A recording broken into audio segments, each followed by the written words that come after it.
Hey guys, welcome back to the channel. This is story about what if Naruto Overprotective Kurama Part 1. Before I start, please do support for more amazing content and comments for Part 2.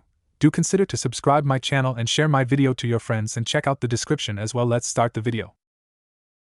Konohagakure, the Hidden Leaf Village, one of the greatest shinobi villages, which have the honor of being led by a Kage. In this case, the Sandaime Hokage, otherwise known as Professor Sarutobi, is the current Hokage, a man of great age and wisdom, who has carried the leaf through hell and high water, with nary a thought for himself.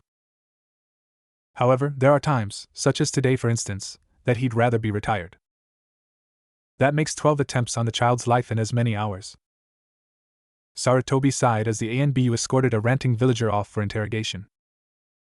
For the love of all that's holy, the elder muttered, he's only a child. He looked over at the infant, the scar from the man's dagger already healing, thanks to the child's tenant. Naruto, I never wished for this to happen, never. He sighed, I can only hope that the villagers will come to see you as the Yondaime did, as a hero. 4 years later. Monster!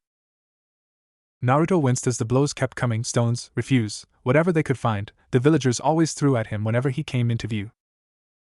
Go back to hell where you belong, monster! A woman yelled, chucking a particularly jagged rock at the boy, moving to guide her children away. The rock hit the blonde on the chin, resulting in him stumbling back, the bruise quickly beginning to heal. All the boy had wanted was to go to the park and play with some kids his own age, but whenever he tried, their parents drove him off. Naruto didn't know what hurt more, when they yelled at him and threw things at him, or when they pointedly ignored him, even if he tried to talk to them.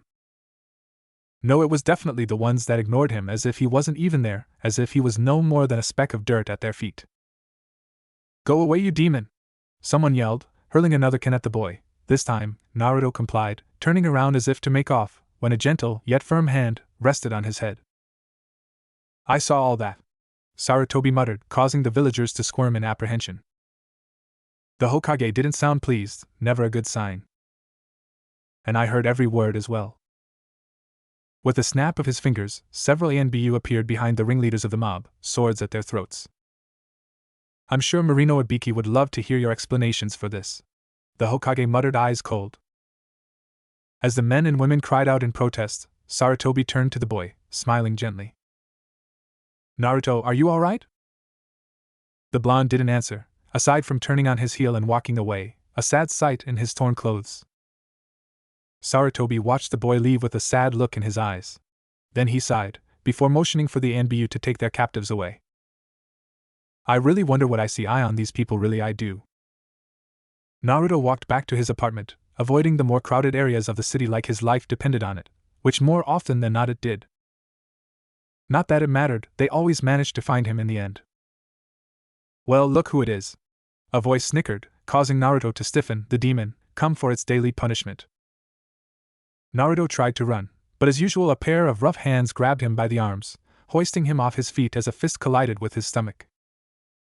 Can't have you running away, now can we?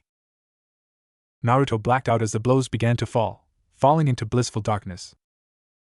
The blonde Jinchuriki stumbled into his apartment, limping as a result of a half-healed broken leg. The more serious wounds already healed, but his body still covered in bruises, and he was trailing the aforementioned broken leg. Taking off his ruined clothes, the young boy placed some bandages on his cuts and climbed into bed, wincing as he felt his leg bones crack back into place. Exhausted from both beatings and the day in general, the boy retroceded to his dreams, the one place where they could never reach him, his soul's sanctuary. Unfortunately for Naruto, it would not be his dreams that welcomed him tonight. As the boy fell into a fitful slumber, instead of his usual dreams of better days, or his nightmares of the beatings, he found himself apparently hovering in thin air, looking over a burning village. There was the sound of metal on metal, the scent of burning leaves, and a roar that shattered the air. Where am I? Abruptly, the scenery changed, from a burning battlefield to what appeared to be a massive room. Concrete walls and leaking pipes filled the room. The boy was actually up to his ankles in water that barely reflected his frightened image. What scared the child the most, however, was the gate. It stood thousands of feet high, taller even than the Hokage monument, and wider than the village gates by at least 4 times. There was no sign of any keyhole, though halfway between the gates there was a single talisman with the kanji 4 seal placed over it. Who dares to trespass upon my dreams? Naruto jumped at the voice, and actually fell over as a pair of blood-red eyes 10 times bigger than those of the carved stone faces on the monument gazed down on him, surrounded by a red haze. So my jailer has decided to visit his prisoner. There was a snort of derision. To what do I owe the pleasure of this meeting, Nigen? Naruto could only stutter in terror at the eyes. It didn't help when the creature growled. Why do you not answer? Are you deaf as well as stupid? When this received no reply other than a terrified stutter, the growl deepened. You try my patience, child. Answer my question, lest I lose my temper. Naruto yelped and covered his head, whimpering in fear. The Kyuubi was about to roar another demand when the boy's mutterings reached his sensitive ears. Don't hurt me, please don't hurt me, I didn't do it. Curiosity spiked, the Yuko's ears twitched, and he gazed down at his container. The boy looked underfed, scrawny, and if the clothes he was wearing were any indication, he was little better off than a beggar. The Yuko snorted in disgust, to think that he, the mightiest of all Yuko, the legendary nine-tailed fox, would be imprisoned in such a vessel. The gods must be laughing at him. Boy, the ancient fox called out, tone calm, come closer. When Naruto looked up, the eyes were still frowning, but they were no longer trying to nail him to the wall. You have my word that I will not harm you for now. Reassured somewhat by this, Naruto approached the cage, looking up at the eyes in wonder. This close, he could almost make out the image of the Yuko's massive forelegs, its powerful neck, and the redness of its fur, though still enveloped in shadow. Your name, boy, do you have one? The Yuko asked, lowering its head to look at the boy. Naruto nodded. Naruto Uzumaki Naruto. Kyuubi's snout wrinkled in disgust. What kind of parent would name their child after a fish cake? The mighty demon wondered, saying as much to the boy. When the child's shoulders sagged, the demon realized his mistake. I don't have any parents. Naruto muttered, looking at the ground. They said monsters like me don't deserve any. Kyuubi's fur bristled at this, his instincts setting him into a mild fury. In Makai, where demons reign supreme, children are a rarity, since the dangers of that world make child-rearing nigh impossible. As such, most demons, Yukos in particular, are very protective of their young, even going so far as to protect the young of others, for a suitable price, of course. The fact of the matter being, it was considered disgusting, even to demons, to attack a child deliberately. Using them as hostages or shields was one thing, but demons that purposefully targeted children were considered to be less than scum. Of course, accidental deaths caused by collateral damage were tolerated to an extent, but in general, the amount of demons of Kyuubi's caliber, especially among the Yuko clan, that would consciously harm a child was almost non-existent. And they call me a monster, how ironic. Shaking himself out of his musings, the Yuko gazed at the child and caught his attention. Boy, place your hands against the bars of the cage. When the boy hesitated, the fox sighed, exasperated. I merely wish to know more. Naruto swallowed and did as he was told. The Kyuubi tentatively touched the tip of one claw to the bars of the cage and concentrated on the boy. Abruptly, every moment of Naruto's short, painful life flashed in front of the demon's eyes like a cinema screen on fast forward, from the cradle assassinations which the child only faintly recalled, right up to the most recent beating he suffered prior to returning home. He heard the name calling through his own ears. He felt every blow like they were bloodgunning him to death. How more often than not he cried himself to sleep alone. The Kyuubi felt the boy's pain, physical and emotional, as they poured into his mind, and the fox wasn't too pleased with what he saw. The Yuko pulled his claw back as if scorched, growling in anger, causing Naruto to stumble back, eyes wide. Hypocritical simians! And they dare to refer to me as a monster? Kyuubi's rage seemed to fill the room, his aura actually lighting the shadows and revealing more of his majestic form, all 9 tails lashing like serpents in his fury. Who are they to call me a monster, when they would treat a mere child like he were a leper, or a piece of excrement? A sniffle drew the beast's attention to his vessel, the sight of the child's tears causing him to frown. What ails you, boy? It was so sad, Naruto sniffed, tears streaming down his face. Kyoko-san, the cubs. Kyuubi froze, as if his entire being was turned to ice by those few words. What did you see, boy? Naruto shivered, wiping his face, still sobbing lightly. You were coming home and the bad men with the cloud coats. The boy shivered, holding his thin knees up to his chin. Kyoko-san, she was. Kyuubi stared at the boy in wonderment. The demon had not expected the link to have worked both ways. the boy's mental strength must be stronger than he'd expected a child's to be. The beast's fur ruffled, showing his anxiety. Had he not pulled back at that precise moment, how much more of his past would the child have been privy to? There were some things that the human mind could not handle. The more sordid memories of a demon were one of them. We're the same. QB looked at the boy, curious. What did you say?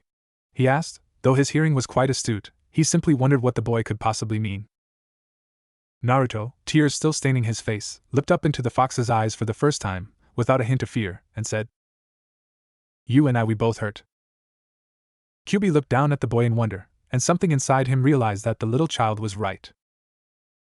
Humans had hurt both of them. The boy? From the very moment of his birth they had tormented him. QB? They murdered his beloved mate, and banished him to this disgraceful imprisonment. Inari's whiskers. The beast whispered, and awed at the child's startling insight. Why are you crying? The boy asked, looking up at the fox, and to the Yuko's shock, he discovered he was. He, the mighty lord of all the Bijou, was shedding actual tears, tears he had not allowed to fall since his mate had been murdered in their den. I'm sorry, are you hurt? Shaking its mighty head, the vulpine demon eyed the child reverently. No, kid, I am fine. The ancient fox lowered his head so that his snout touched the bars. I am the one who owes you an apology. Were it not for me, you would never have been harmed as you have. The boy looked up to the fox in wonder, before standing up and placing a hand through the bars, touching the fur of the fox's snout, then, to the shock of the fox, crying again. What ails you, boy? He asked, and was surprised by the answer. You're the first person to say they were sorry. The boy broke down again, sobbing into the beast's fur. QB sighed, wishing he could comfort the boy, but knowing it was pointless, as he could no more cross the barrier than the child could tear it down with his bare hands. Can you come out? The boy asked, placing a hand on the bar, as if wondering how to open it. The fox sighed. I am sealed behind these gates for all time. You are my jailer, and I, your prisoner. At the 4-year-old's look of confusion, the fox sighed again, like an exasperated uncle. You see that paper on the door? It's a seal. So long as it's there, I cannot come out. Naruto nodded in understanding before yawning. I'm sleepy, he muttered, leaning against the bars heavily. QB's snout twitched in concern, and the giant vulpine shifted, focusing his chakra out to envelop the boy. Return to your bed, little one, you need your rest. Naruto yawned as the chakra gently enveloped him, carrying him back to his body. That night, Naruto dreamed he was a fox, running through a field chasing after his mother's tail. It was one of the best dreams he ever had, and it wouldn't be the last. Deep within the confines of his prison, QB gazed into the water just outside his prison, where for a brief moment the image of another fox stood alongside his own reflection. Kyoko-koi, I know how much you long for a family. The shadowy image of the vixen gave off a silent bark as if laughing, and turned on its heels, tails twitching mockingly. I assure you this is one cub I won't fail. QB and Naruto's nighttime sessions went on over the passing weeks, the time between decreasing as the blonde memorized the path between dreamscape and reality. Within a matter of weeks, the boy's mental strength had reached the level where he could enter the dreamscape and leave it of his own volition. Naruto, after being shunned and rejected his entire life, was finally happy to have someone to confide in, and eagerly awaited these meetings with the ancient kitsune, often leaving with a smile on his face. QB, in return, asked Naruto to describe what he witnessed in town that day, from the smallest details, like the gossip of fishwives and the like, to rumors and tales of bravery from the shinobi populace, which the kitsune found laughable. However, one thing that interested the fox above all else was the treatment of his vessel, and QB would have Naruto recount everything that he endured from the villagers every day to the Yuko. Every punch, every blow, every word that the thugs hurled at him, was added to a mental notch in the duo's minds, until they knew that the only way to prevent this obvious wrongdoing becoming a routine occurrence was for them to start striking back. As a result, Naruto learned two things: how to avoid being hurt, and to look out for number one, himself, two of the most basic lessons covered in the demon realm. The first thing QB taught the boy was how to detect his would-be assailants, via their murderous intent, a mid-level technique for mid-level demons, but for humans, quite the feat of skill. To compound it, the demon had to send Rigolka bursts of Yuki through the boy's chakra passages, gradually forcing them to change shape, until they could support the changes which were due to unfold. It wasn't until a week later that Naruto noticed his ears were beginning to become slightly lengthened at the tip, and that the whisker marks on his face were becoming thicker and darker, more like tattoos than birth scars. He compensated for this by wrapping bandages around his cheeks and growing out his hair slightly to cover the tips of his ears. There was nothing the boy could do about sheep pupils, though. Many a villager would recoil in shock at the sight of the youth's new, slit-pupiled appearance. Thankfully, his eye color hadn't changed at all. Despite the setbacks brought on by his enhanced senses, hearing being the hardest to adapt to, the boy took to the training like a duck to water, showing a knack for sensing his opponents that would put most demons to shame. Add to this the aforementioned enhancement of the boy's natural senses through use of Kyuubi's freely given chakra, and the result was several frustrated villagers. There would be punching bag having vanished in the crowd. The second part of the first lesson was to avoid areas where he could be blamed for any misdeeds. Thus Kyuubi taught him one of the basic techniques for all kitsune, hiding in plain sight. People found it hard to blame the boy for cursing them when he'd never even spoken to them, let alone looked in their general direction. This applied to all manner of things, from stubbing their toes to the spouses leaving them. So basically, according to Kyuubi, if an old woman tripped at the end of the street, Naruto was to make sure he was at the other end of it, and facing the opposite direction. The villagers actually tried that particular trick several times, until the annoyed old woman had enough pretending to fall and merely chased the boy down the street with her cane. Naruto had managed to give the hag the slip by diving into a bush, where a small family of foxes managed to make some room for him in their burrow. The boy needed a 2-hour shower to get the smell of musk out of his clothes. The second lesson involved a little bit of effort, however, since, by demon standards, the boy was as weak as a newborn kid. For several weeks, Kyuubi placed Naruto on a strict regimen. The boy would run around the perimeter of the village at least twice a day, followed by various chakra and physical regimens, such as climbing trees, both the normal and shinobi way, and weightlifting, using junk from the scrapyard. Naruto's new friends, the Fox family, made excellent sentries during his workouts, and during his brief breaks, he could be spotted playing with the cubs or helping to catch a rabbit with the parents. Once, the boy had managed to swipe some udon from an unsuspecting worker. The foxes went crazy for it, especially the inari sushi, though the cubs were a little sick the next morning. As a result, the boy would reward them for their efforts by purchasing udon and various other treats for them once a week, being careful to avoid anything artificial, not wanting to poison the cubs.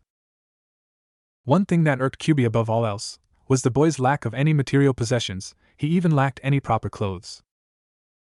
True, he received a weekly allowance, no doubt from the old man the Ningen referred to as the Hokage, but most of it was spent on the ridiculously jacked-up prices the villagers charged him for the most outdated things, be they food, clothes, not to mention the rent he had to pay for this shithole of an apartment. The kitsune had to restrain himself from howling at the indignity of his charge being forced to wear clothing so fluorescent it would be suicide to even think of venturing outside, but actually had to reside in an apartment that, for all means and purposes, was little better off than a shack. The place didn't even have a constant supply of clear, heated water. As such, it was time to teach the boy the first thing a Yuko kid learns besides its parents' scent, the fine art of stealing. The regimen for this was much harder, requiring weeks upon weeks of arduous training, both in the real world and their shared dreamscape. During the day, Naruto would practice infiltration and pilfering skills, breaking into abandoned structures and looting whatever he could find without being caught, while at night he'd be graded for his efforts, and then lectured on his skills, or lack thereof. Initially, Naruto's skills were abysmal at best, and Kyuubi made a point to express his doubt that Naruto could sneak a cookie out of a jar without being spotted. Ironically, Naruto took it upon himself to do just that to prove his guardian wrong, and he was almost caught in the attempt. Kyuubi went to great lengths to remind the boy that were it not for the arrival of a rather portly man and his son, who caught the shopkeeper's full attention, the blonde would have lost a hand, the sandame's laws be hanged. After this, though, the boy progressed at an amazing pace, until it was quite common for shopkeepers to notice that their stock counts seemed a little lower than they first thought, or that some random citizen would find his wallet was a lot lighter than when he'd last checked. Naruto seemed quite the adept pickpocket, often walking off with the entire contents of several people's wallets, their valuables, and in one case, several pairs of panties, which were later run up the flagpole outside the Hokage Tower. Fortunately, everyone blamed a strange, white-haired man who'd been in the vicinity, so no one caught on to the true culprit's identity. However, pilfering from the villagers was one thing, but if the boy hoped to manage in a village of shinobi, he'd need to be able to pull off his heists without being detected by the ninja population, and at the moment, the boy was nowhere near ready to do so without losing his arms, let alone a hand. Fortunately for our hero, the Kyuubi was more than willing to up the ante. "Kid, tonight, I'm going to teach you a very valuable trick. It's one of the basics to demons like myself, but to humans it's considered quite the feat. Naruto nodded, sitting cross-legged in front of the cage, the water having long since vanished. Another change is that instead of resembling a crumbling sewer, the cage had taken on the definite appearance of a temple or palace, drapes and lanterns hanging from the walls, and had reassured the brat that it was because his mind was developing, and that his dreamscape was changing as a result, and Naruto, ever. The most valuable aspect a thief can have is not a sharp mind nor sharp reflexes, though both are valuable, don't mistake me. The demon assured the blonde, no, what a thief values most of all is stealth. The demon snorted, his snout wrinkling in distaste. Unfortunately, most shinobi can sense a person moving from over a mile away, and demons are much better than that. He raised a claw up, as one would a finger. Therefore, one of the best ways to avoid being detected is to suppress your aura. Naruto cocked his head. That's the spiritual part of chakra, isn't it? Kyuubi grinned. His lessons were rubbing off on the boy.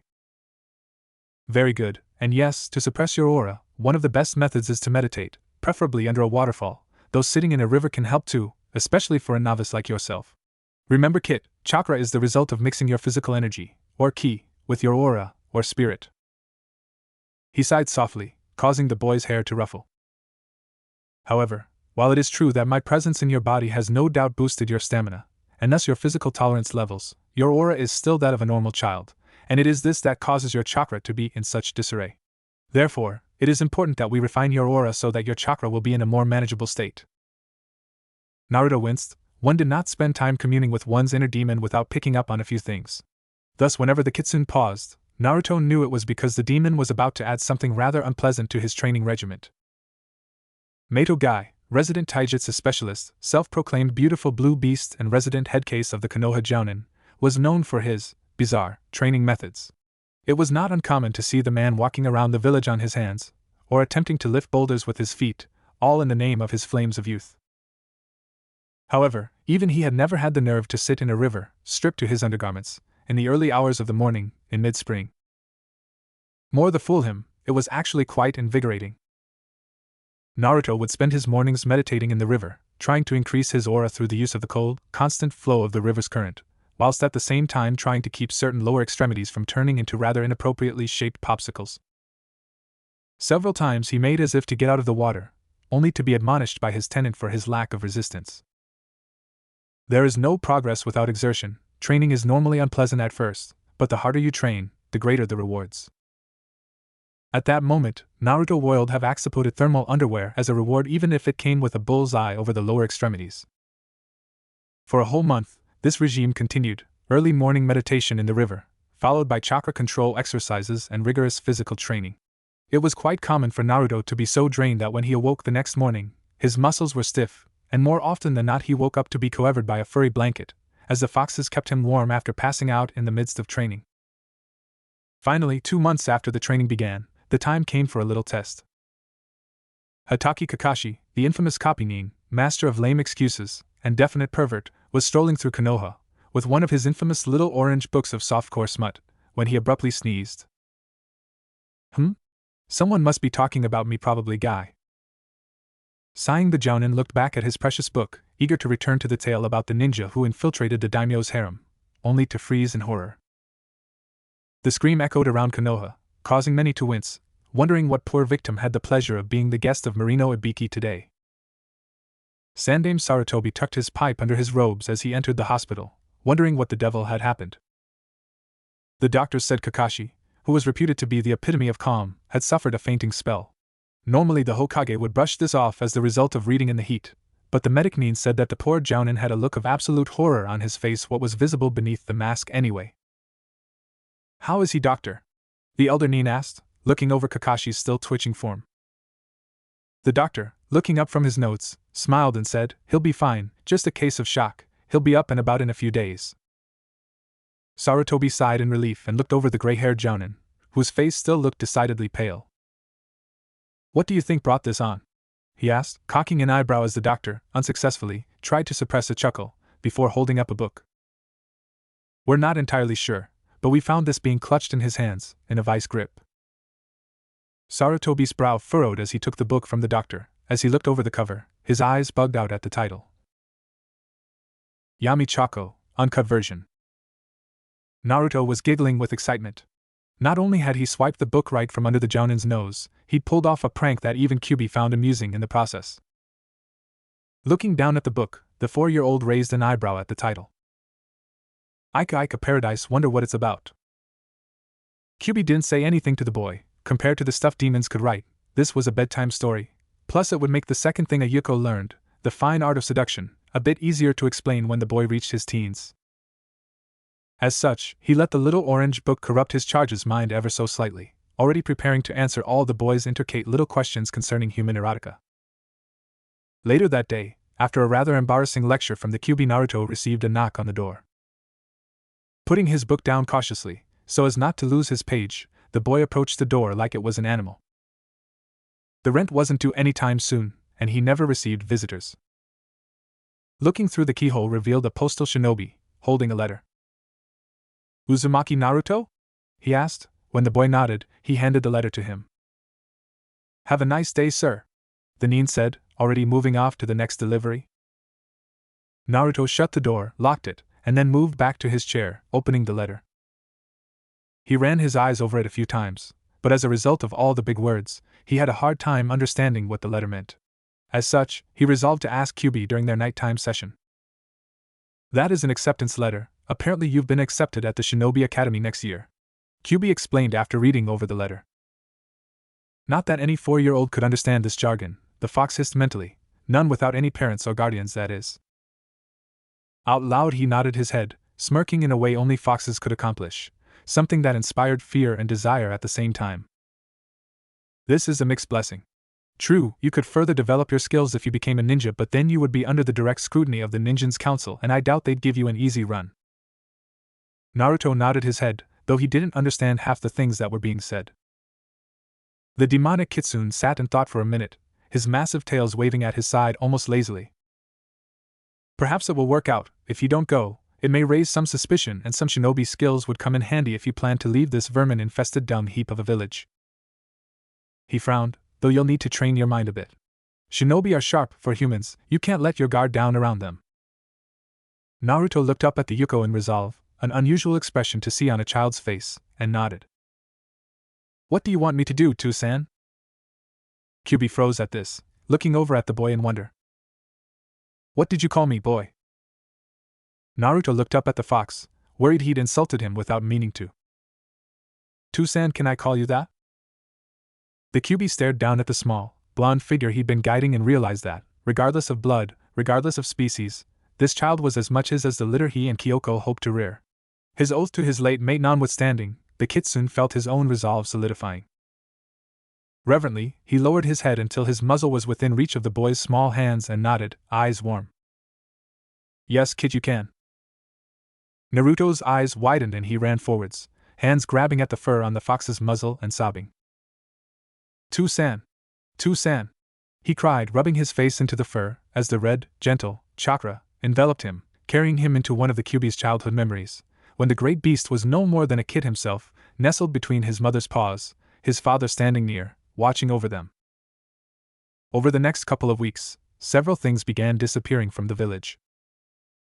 The Shinobi Library reported a number of stolen textbooks, each ranging from the most basic of techniques to theoretical studies and strategies. The librarian, a Mrs. Haruno, received a strict reprimanding for the loss of said books, and was even threatened with the loss of her job. This later came to pass when she apparently lost several important scrolls that the Hokage himself had entrusted to the library, containing his training methods from when he'd instructed a genin team. Meito Gai would later complain that the store run by Mr. Haruno had purposely lost his custom training weights and made a tremendous spectacle of himself, until an ANBU squadron carted him off. Later that day, Hatake Kakashi would also have to be escorted from the store whilst sedated, when it appeared that Mr. Haruno had forgotten to order his precious Ika Ika violence novel, and instead had subscribed Kakashi to a year's worth of Yami Chako, uncut version. However, the biggest mishap happened when ANBU captain, Uchiha Itachi, stormed out of Haruno's store, or the remains of it anyway, when he discovered his specially ordered Pocky had been lost. The Harunos received a lot of skepticism, and even a warning from the Hokage to pull their act together, as he wouldn't be able to control any more outbursts, especially from Itachi, who seemed to be in an extremely bad mood, for some reason. One Marino Ibiki later found that one of his trench coats was missing, as well as one of his old notebooks on the human psyche. The book would turn up later on that day in the man's own pocket, along with a slightly lighter wallet.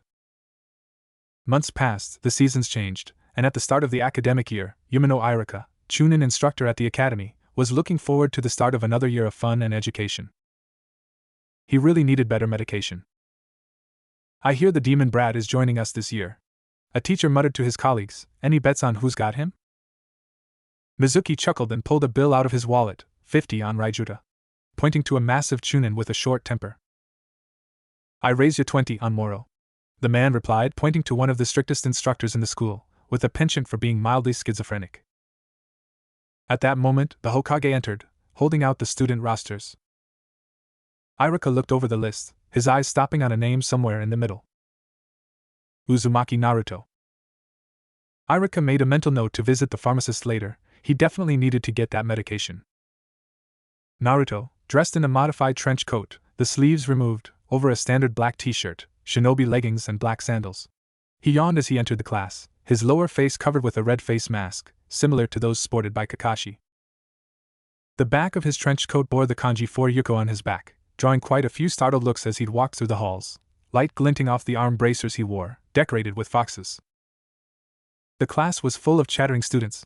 One boy was showing off his puppy to a rather shy-looking girl with white eyes, another was sharing a bag of chips with a rather sleepy-looking kid with a ponytail. Several girls were drooling in the general direction of a raven-haired boy with a brooding face. In fact, a fight had broken out between a blonde girl and a pink-haired one over the last seat next to the boy. If it wasn't for her scent, I'd have sworn she was a boy, Naruto muttered, lip curling at the sight of the pink-haired girl's oversized forehead. Deciding to settle the argument in his own personal way, he plopped himself down on the seat next to the boy while the girls were occupied with ripping each other's hair out. Looking at his desk mate, the blonde snorted. A bit noisy in here, isn't it? When the boy looked at him, he held out his hand. Uzumaki Naruto, and you? The boy looked at the hand, took it and replied, Uchiha Sasuke, emphasizing the Uchiha part. Naruto nodded, then tilted his head towards the scuffling girls. Your fans, I take it? As the Uchiha shuddered, he nodded.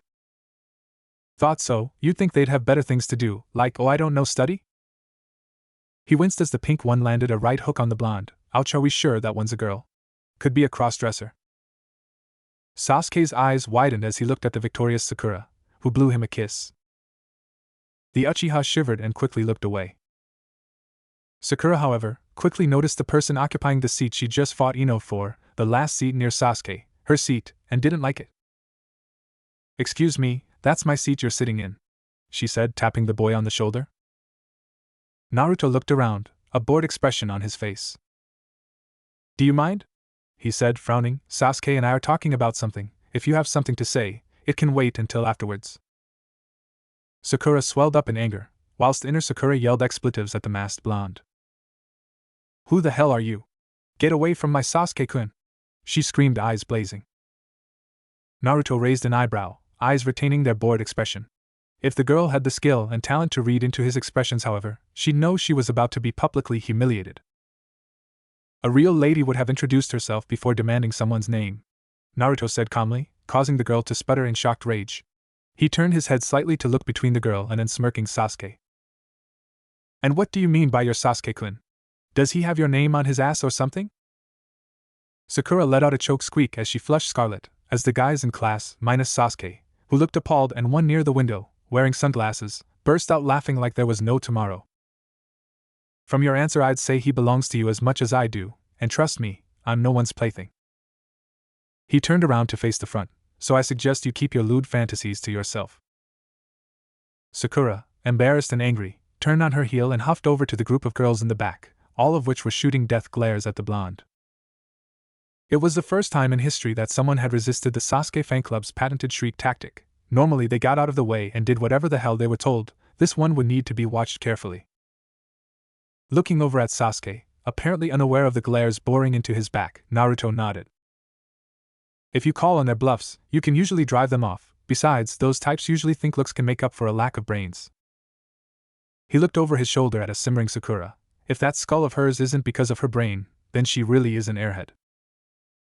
Sasuke snorted, and for the first time, cracked a small smile, causing many of the girls to swoon, and others to try and listen in on the conversation. At that moment, the door opened and admitted Yumino Irika. All right, people, settle down, he said, setting his papers down. When the noise refused to settle, he initiated something that would later be referred to as secret teacher technique, giant evil head jutsu. Quiet. The resulting silence was filled with the chirping of crickets and the occasional cough. My name is Yumino Irika. I'm your instructor here at the academy. If you have any problems, feel free to ask me anything, though I can't guarantee I can help with everything. When the children didn't answer, he nodded, turning to the blackboard.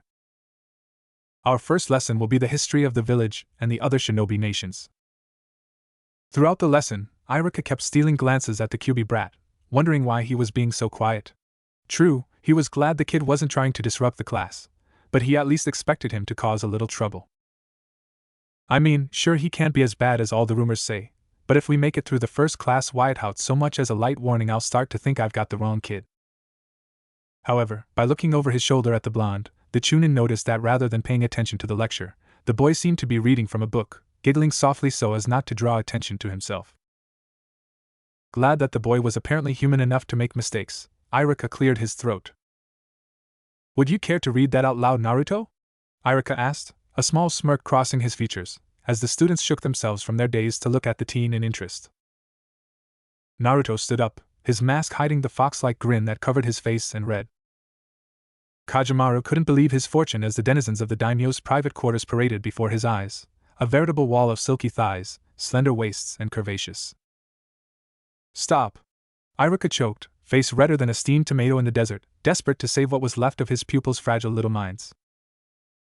A number of the boys had burst out laughing again, the Inuzuka boy actually rolling on the ground, holding his sides. Even Sasuke was smirking. Looking at Naruto, Irika could practically feel the leer the boy was giving him. It was like a giant toothed smile was hovering at the back of his eyes, and for some reason, he felt himself heating up. Naruto chuckled as he marked his page, before looking back up at the mortified Chunin and asking quite cheerfully, "Shall I read on sensei?" The next few paragraphs are a little graphic. Irika swore he could see a distinct, fox-like glint in the boy's eyes, as the Inuzuka boy started a catcall to continue, which was quickly taken up by the other males, with the exception of Aburaim Shino, who was as stoic as ever, and Nara Shikamaru, who was fast asleep. No! The teacher yelped, before gathering his wits, coughing into his fist to regain his composure. No, that's fine, Naruto, you can sit down now. Naruto did so, though Irika could still feel the leer against the back of his head. The boy may not be a demon, but he's definitely not one to cross, the Chunin muttered. He winced slightly. And why the hell do I feel like taking a cold shower? Sasuke leaned over to the blonde and asked, "Where'd you get that book?" Though it looked like his lips hadn't moved. Naruto grinned, though his mask hid it. "Picked it up off the street, maybe I'll lend it to you?" Sasuke flushed but hid it with the ease of long practice. "Maybe later," he said, grinning back at the blonde. "Preferably somewhere that won't cause the teacher to faint." Unbeknownst to Naruto, the girls in the class had formed a temporary truce and banded together under a new slogan. "Get the hentai freak away from Sasuke-kun." All but a shy, white-eyed girl, whose face was an even brighter shade of red than Irika's, not being used to such language.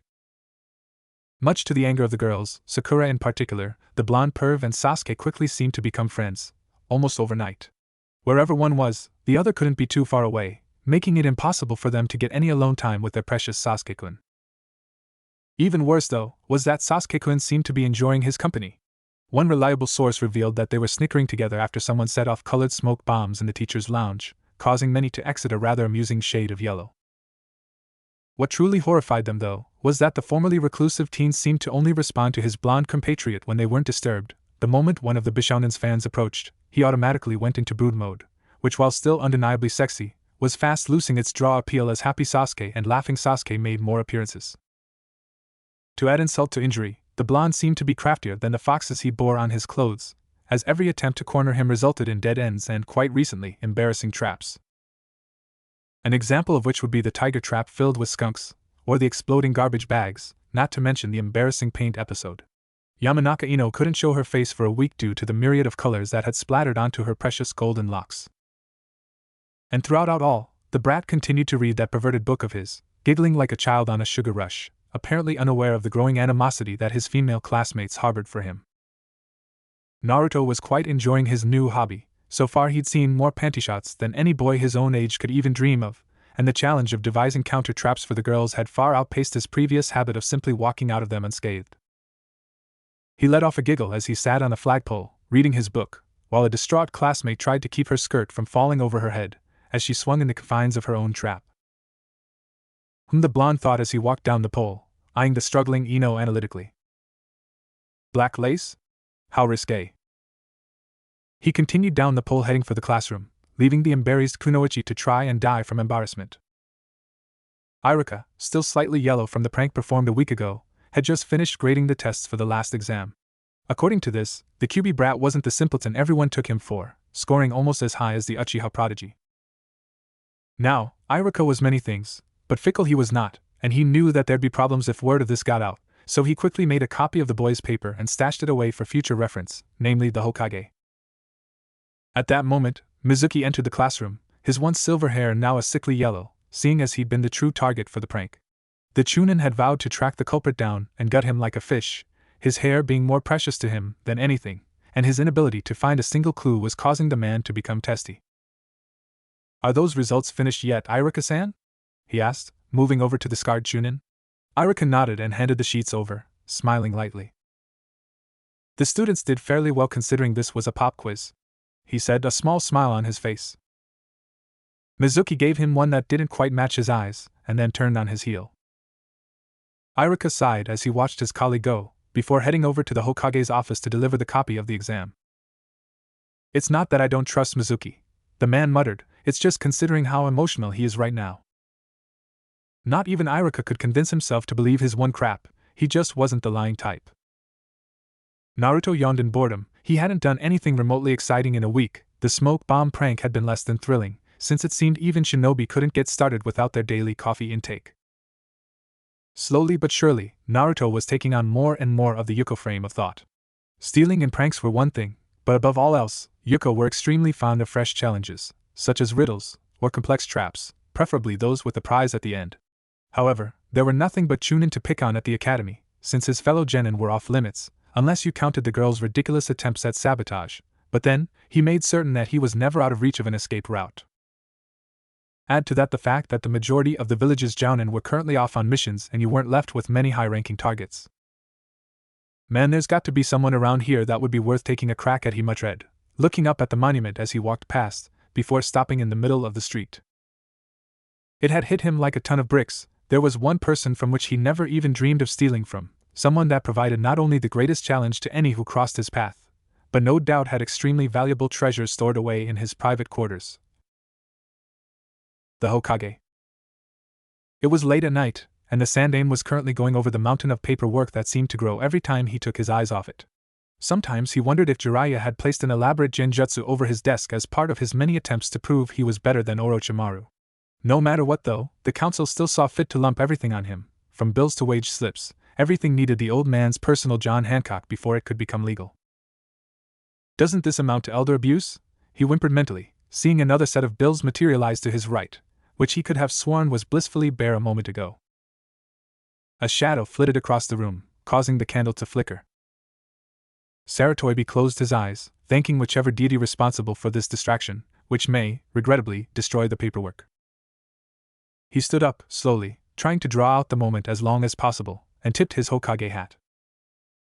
While I must congratulate you for not only infiltrating the tower without alerting the guards, plus the fact that you actually entered this chamber without me sensing you, he paused for effect as he eyed the room, you're still far too inexperienced to be attempting an attack on my person.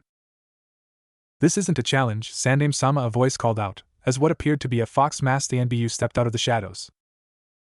Not one on your life at least, rather, I wanted your undivided attention regarding a jutsu I just developed. Saratobi raised an eyebrow, the voice had a familiar ring to it, he just couldn't place it. Is that you, Orochimaru? He asked, before the shinobi made a seal. Oiroke no jutsu.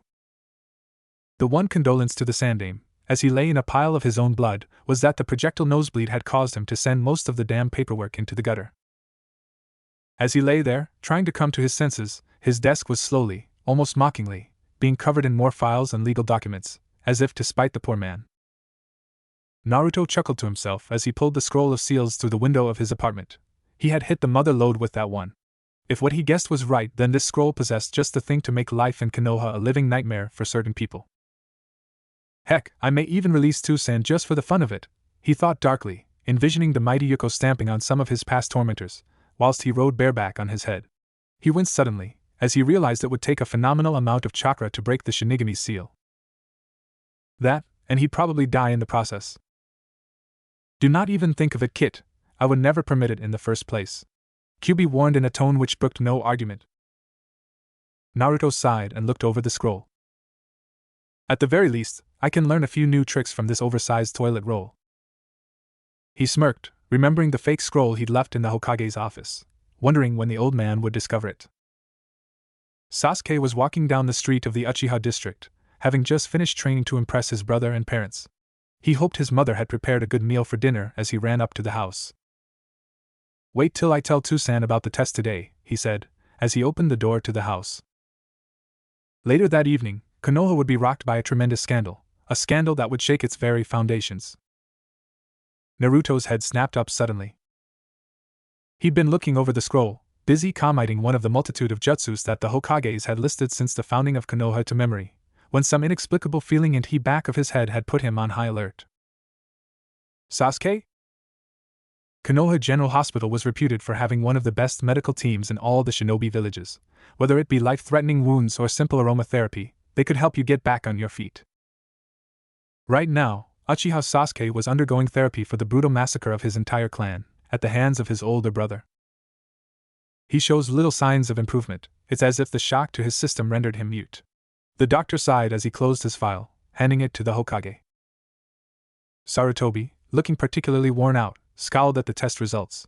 He'd known Itachi was having some sort of emotional issues, but for him to wipe out his Enti clan, what had happened to the boy? Could Itachi have used that jutsu? He asked, earning a shrug in reply. Sighing, the elder ninja thanked the doctor for his time, and turned on his heel, bumping into someone on his way towards the exit. Sorry, the youth muttered, walking past him towards the room the Hokage had just left. Sarutobi raised an eyebrow, wondering if Kakashi had started a family without him knowing. The blonde had resembled the cycloptic Jounin almost to a T, were it not for the hair. Deciding to stand back and watch, the Hokage hid around the corner, listening in on the conversation between the youth and the doctor. I'm here to see Uchiha Sasuke, where is he? The blonde asked, scowling up at the doctor. Said doctor looked down at the blonde and frowned, apparently unimpressed and on guard. We never announced that he was in hospital. How did you know he was here? I'm asking the questions, doctor, the blonde replied, blue eyes like flints. Now where is Sasuke? The doctor was about to call for orderlies when he froze, eyes widening in horror as an aura of death seemed to swamp over him. The killing intent coming off the boy was so staggering that even Sarutobi, who was standing at the end of the hallway, felt it make his blood freeze. That is no ordinary child, he muttered, sweat dripping down his cheek, unchecked. Few can focus their killing intent like that, and all are at the Jounin level or higher. I will not ask you again, doctor, the boy asked, his eyes seemingly becoming even more slit-pupilled and animalistic than when he'd come in. Either you tell me where Sasuke is, or I drag you through every room until I find him. He held up a hand, causing the joints to crack as he twitched his fingers. The doctor didn't miss the little bolts of chakra that leapt off the surface of the youth's skin, like miniature lightning bolts, and almost wet himself, as the blonde stepped forward. Sarutobi decided to step in, before the good doctor suffered a cardiac arrest, and cleared his throat. What business have you with Sasuke-kun? He asked, puffing at his pipe, though on the inside he was preparing to whip out a Katon Kutsu, just in case the boy turned out to be Itachi, come back to finish the job. The blonde turned, the killing intent diminishing, but not vanishing completely, like a wolf that was analyzing the situation before pouncing. Hokage-sama, he said, bowing slightly, I'm Sasuke's classmate, I came to see if he was alright. Sasuke is recovering from the shock of having his entire clan killed by one of their own, Sarutobi replied, stating the textbook reply, not quite trusting the blonde. He watched as the blue eyes widened slightly, indicating surprise before they narrowed. Even though the red mask kept the rest of his face concealed, the Hokage could tell that the blonde was telling the truth, as Itachi wouldn't have let any emotion slip through the disguise. Let me see him, the boy demanded. Looking up at the doctor, the Hokage nodded slowly, reassuring him, before guiding the youth to the room.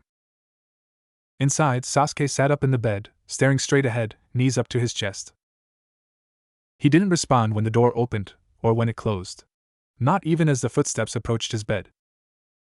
When he felt a gentle hand on his shoulder, he flinched, until a voice cut through the hazy fog that was his mind. "You look like shit," Naruto said, smiling behind his mask as he patted the Uchiha on the shoulder. "What happened? One of the girls jumped you in an alleyway." When the raven-haired boy didn't respond, Naruto put on a look of mock horror and recoiled slightly. "Please tell me you weren't raped." This had the desired effect of causing Sasuke to twitch and take a swipe at him. Chuckling, he moved back, rubbing his arm slightly. "Thank Kami, I would have lost all respect for you if they had." Sasuke snorted half-heartedly, eyeing the blonde with red-rimmed eyes. "My brother." "The fossil already told me," Naruto interrupted, pointing over his shoulder at the Hokage and doctor. Ignoring the outraged choke from the doctor, he continued, placing a hand on his friend's shoulder. "For what it's worth, I'm sorry man, but there was nothing you could do." "Yes there was," Sasuke yelled, fists knotting at his shorts. "I could have attacked him. I could have slowed him down, but all I did was run." He slammed a fist on the bed. "I ran away like a coward, I couldn't even look him in the eyes." Clenching the covers between his fingers, he chalked, tears falling on his knuckles. "He told me I wasn't worth killing, that I wouldn't be worth the effort." "That's two mistakes he's made then," Naruto replied, voice calm, causing the Uchiha to look up. "First off, he let you live. That's not the sign of a professional killer, or even a crazed lunatic. I think he left you alive for a different reason." Naruto smirked, eyes relaying his expression to the Uchiha. "Still, what's done is done. Next time you see him, I don't think running away will be on the top of your priorities." He nodded towards the doorway, holding out a hand. "Now, are you gonna sit there all day as they stick pins in you, or are you gonna show the public that Uchiha Sasuke's a survivor?" Sasuke looked up at the teen in awe for a moment, then smirked, ignored the offered hand, and got out of the bed. Naruto nodded. "Now there's the Sasuke I know."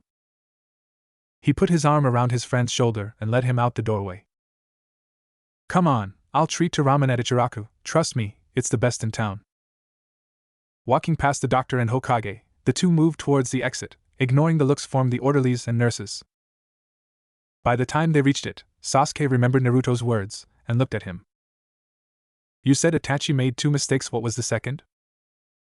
Naruto snorted. "He pissed me off, trust me, that is not a good thing." He leered at the Uchiha, almost sinisterly, "Just ask your fan club." Sasuke shivered. "I'll pass." The Hokage stared after the two as they left the hospital. An odd pair indeed, he thought, watching as they conversed, seemingly laughing at something the blonde had just said. Sasuke was suffering from shock not too long ago, so out of it not even genjutsu could reach him. Then this youth shows up, and suddenly he's back to normal. He exhaled a stream of smoke, looking thoughtful. "Perhaps this is a good sign. Maybe I should check in on Naruto-kun, I haven't seen him in a while." Sitting at Ichiraku Ramen, Naruto and Sasuke were putting away their third bowl of the liquid ambrosia that old man Ichiraku and his daughter provided. Naruto actually took his mask off to eat, revealing the scars on his cheeks for the first time in almost a year. Sasuke wondered what they meant, but decided to ignore it. "You asked me, something's fishy," Naruto said, setting his chopsticks down for a moment. Sasuke looked up, still chewing on his noodles, and the blonde elaborated. "Correct me if I'm wrong, but didn't you tell me that he was an ANBU captain, right?" Sasuke nodded, though he scowled as he did so. "ANBU are the village's elite, right?" Naruto asked. "I'm pretty sure they wouldn't permit someone with a penchant for going completely batshit crazy and killing their entire clan to join." He glared into his ramen. "There's more to this than we're being told." Looking over at Sasuke, Naruto nodded grimly. "I think your brother found something out, something big." Sasuke frowned, then looked at his ramen. Even if he did to kill off the entire clan like that just to see what he was capable of. Naruto frowned as he slurped up the last of the noodles, picking up the bowl. "The only way we're gonna find out is to ask Itachi face to face, and before we do that, we got to get stronger." Sasuke looked at Naruto in confusion as he drained the last dregs of the broth from the bowl. When he finished, he turned to the Uchiha and grinned. "What, do you think I'm letting you go alone? We're partners, buddy, I got your back." Sasuke looked at the blonde, scoffed, then finished his ramen. Sarutobi gazed into his crystal ball in wonder. He never expected the blonde youth from the hospital to be Naruto. True, he not kept much watch over the boy recently, but he'd not expected so drastic a change. Still, he's offered friendship to Sasuke. This could prove beneficial. The next day at school, and all through the passing weeks, Naruto stuck to Sasuke like glue, the two doing what they did best, pranking the unfortunate Chunin instructors. Mizuki awoke from a nap to see his hair in a perm, Raijiro was trapped in a tiger trap, and Moro found himself trying to explain to his angered female students how he'd mistaken the signs for the toilets. It seemed no one was safe. Two instructors handed Ion their resignation slips that day, requesting a transfer to something less strenuous, like A and BU squads. Iruka eyed his students with caution, like a cornered wolf. He had a hunch that the perpetrator was targeting him next, since he was the only one not pranked yet. However, he'd not taken his guard down the entire lesson, and it was nearly time for the bell to go. Unfortunately, the students all seemed to be sporting little halos despite the fact they were eyeing him with a frightening type of hunger. Maybe tripling the dosage was a bit too much, Chunin muttered, shaking his head. As the bell rang, he sighed in relief, thinking the day was won. "See you tomorrow, class," he said, watching as they marched off, or in Kiba's case, stampeded, through the door. As Naruto and Sasuke filed out, followed by the Uchiha's fan club, Iruka finally relaxed and pulled his coffee mug out of the drawer, taking a long sip. Iruka spent the rest of the day on the toilet, cursing the man that invented tasteless laxatives with all the words in his arsenal. Several years passed, far too quickly for some, namely Naruto, and not fast enough for others, namely the blonde's traumatized victims. The denizens of the school had quickly learned never to cross the boy, lest you incur the wrath of his twisted sense of humor. Finally, though, the time came for the students to undertake the genin exam. Naruto walked through the streets, reading his copy of Ika Ika Paradise as he maneuvered through the crowd, subconsciously relieving random villagers of the contents of their wallets as he bumped into them. Though he still enjoyed taking these small revenges against his tormentors, the blonde felt that Konoha had little else to offer in regards to challenges. The Hokage, the village's champion, had been far too easily defeated with the Oiroku no Jutsu. He'd expected more from the old man, and he'd already committed most of the scroll to memory. I may not have some so-called blood limit, Naruto thought wryly, but since the scroll of seals is pretty much stored within my memory, I've got one hell of an ace up my sleeve. He smirked at a group of women that he remembered from his childhood, hurling garbage and stones at him as he walked past. This village is pathetic, a sheep that has grown too fat and complacent. Looking up at the monument, he snorted, amused. Shodai's last living relative left the village, Nidame had no children, the Sandame is a pervert, and the fourth. Looking up at the image of the man who people referred to as the village's hero, he snorted derisively. Yeah, a hero that would use a child as a sacrifice.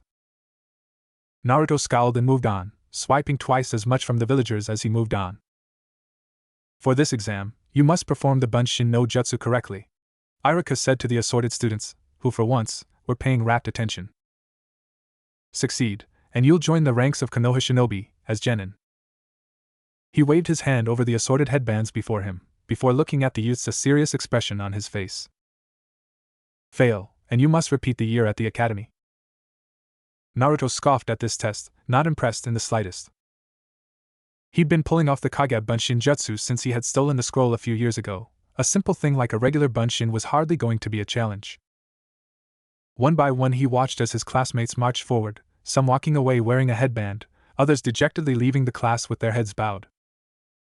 He was just considering going to sleep, he felt someone's eyes on him. Turning slowly, he saw a dark-haired girl with a pale expression looking at him shyly, as if afraid he'd make eye contact. When she caught him looking back, she let out a small squeak and looked away, redder than a tomato. Raising an eyebrow, he tried to picture her face somewhere and came up blank. Shrugging, he turned around, only to feel her gaze come on him again. Nudging Sasuke, he nodded over his shoulder. That one of yours back there? He asked, yours being his joke title for one of Sasuke's groupies. Sasuke looked over his shoulder at the girl, then shook his head. Never seen that one before, not following me anyway. Hyuga Hinata, Iruka called out, as Haruno Sakura marched out of the hall with her Hittite headband being used as a hair bobble.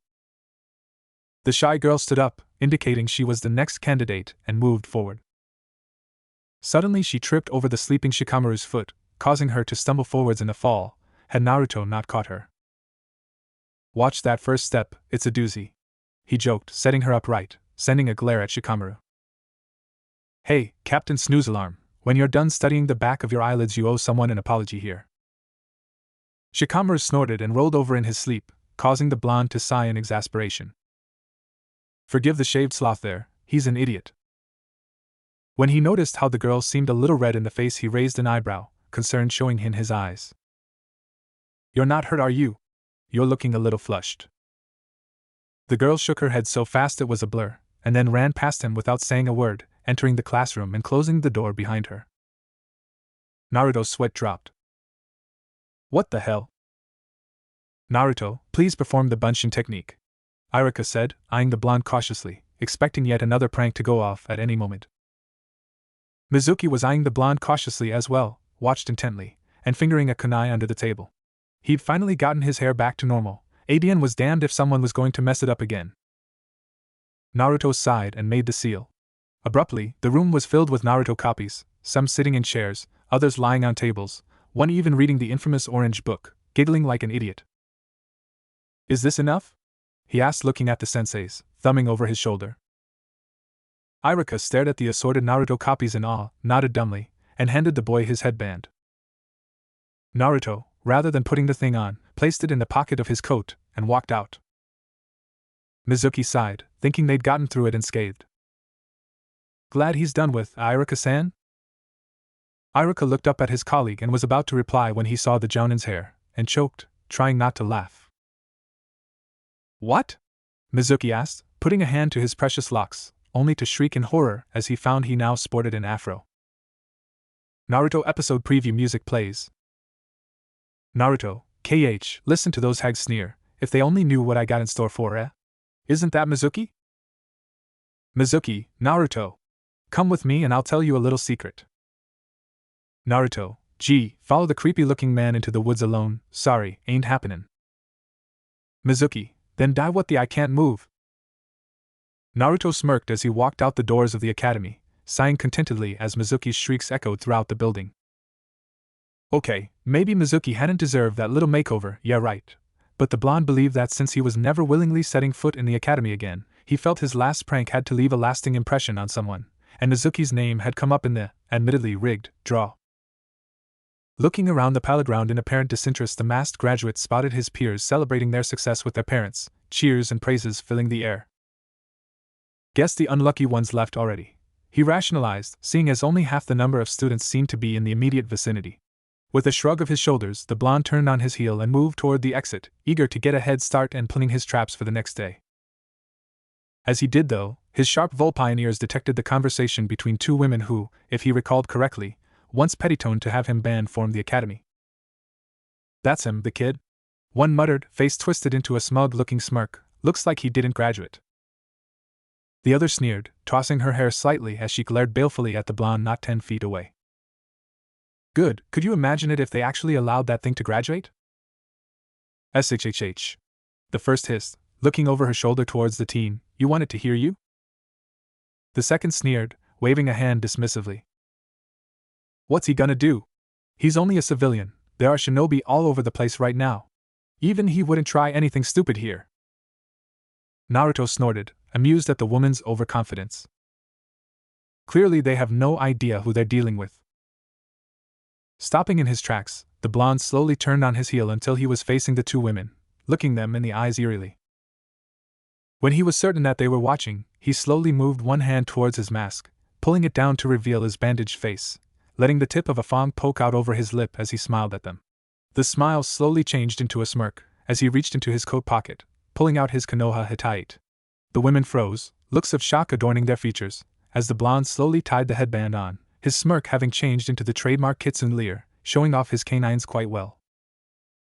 Naruto was well aware of the effect the leer could have on a person, which was the reason he kept his face covered most of the time. Unfortunately, he was so focused on traumatizing his past tormentors that he didn't notice the effect he was having on the surrounding populace.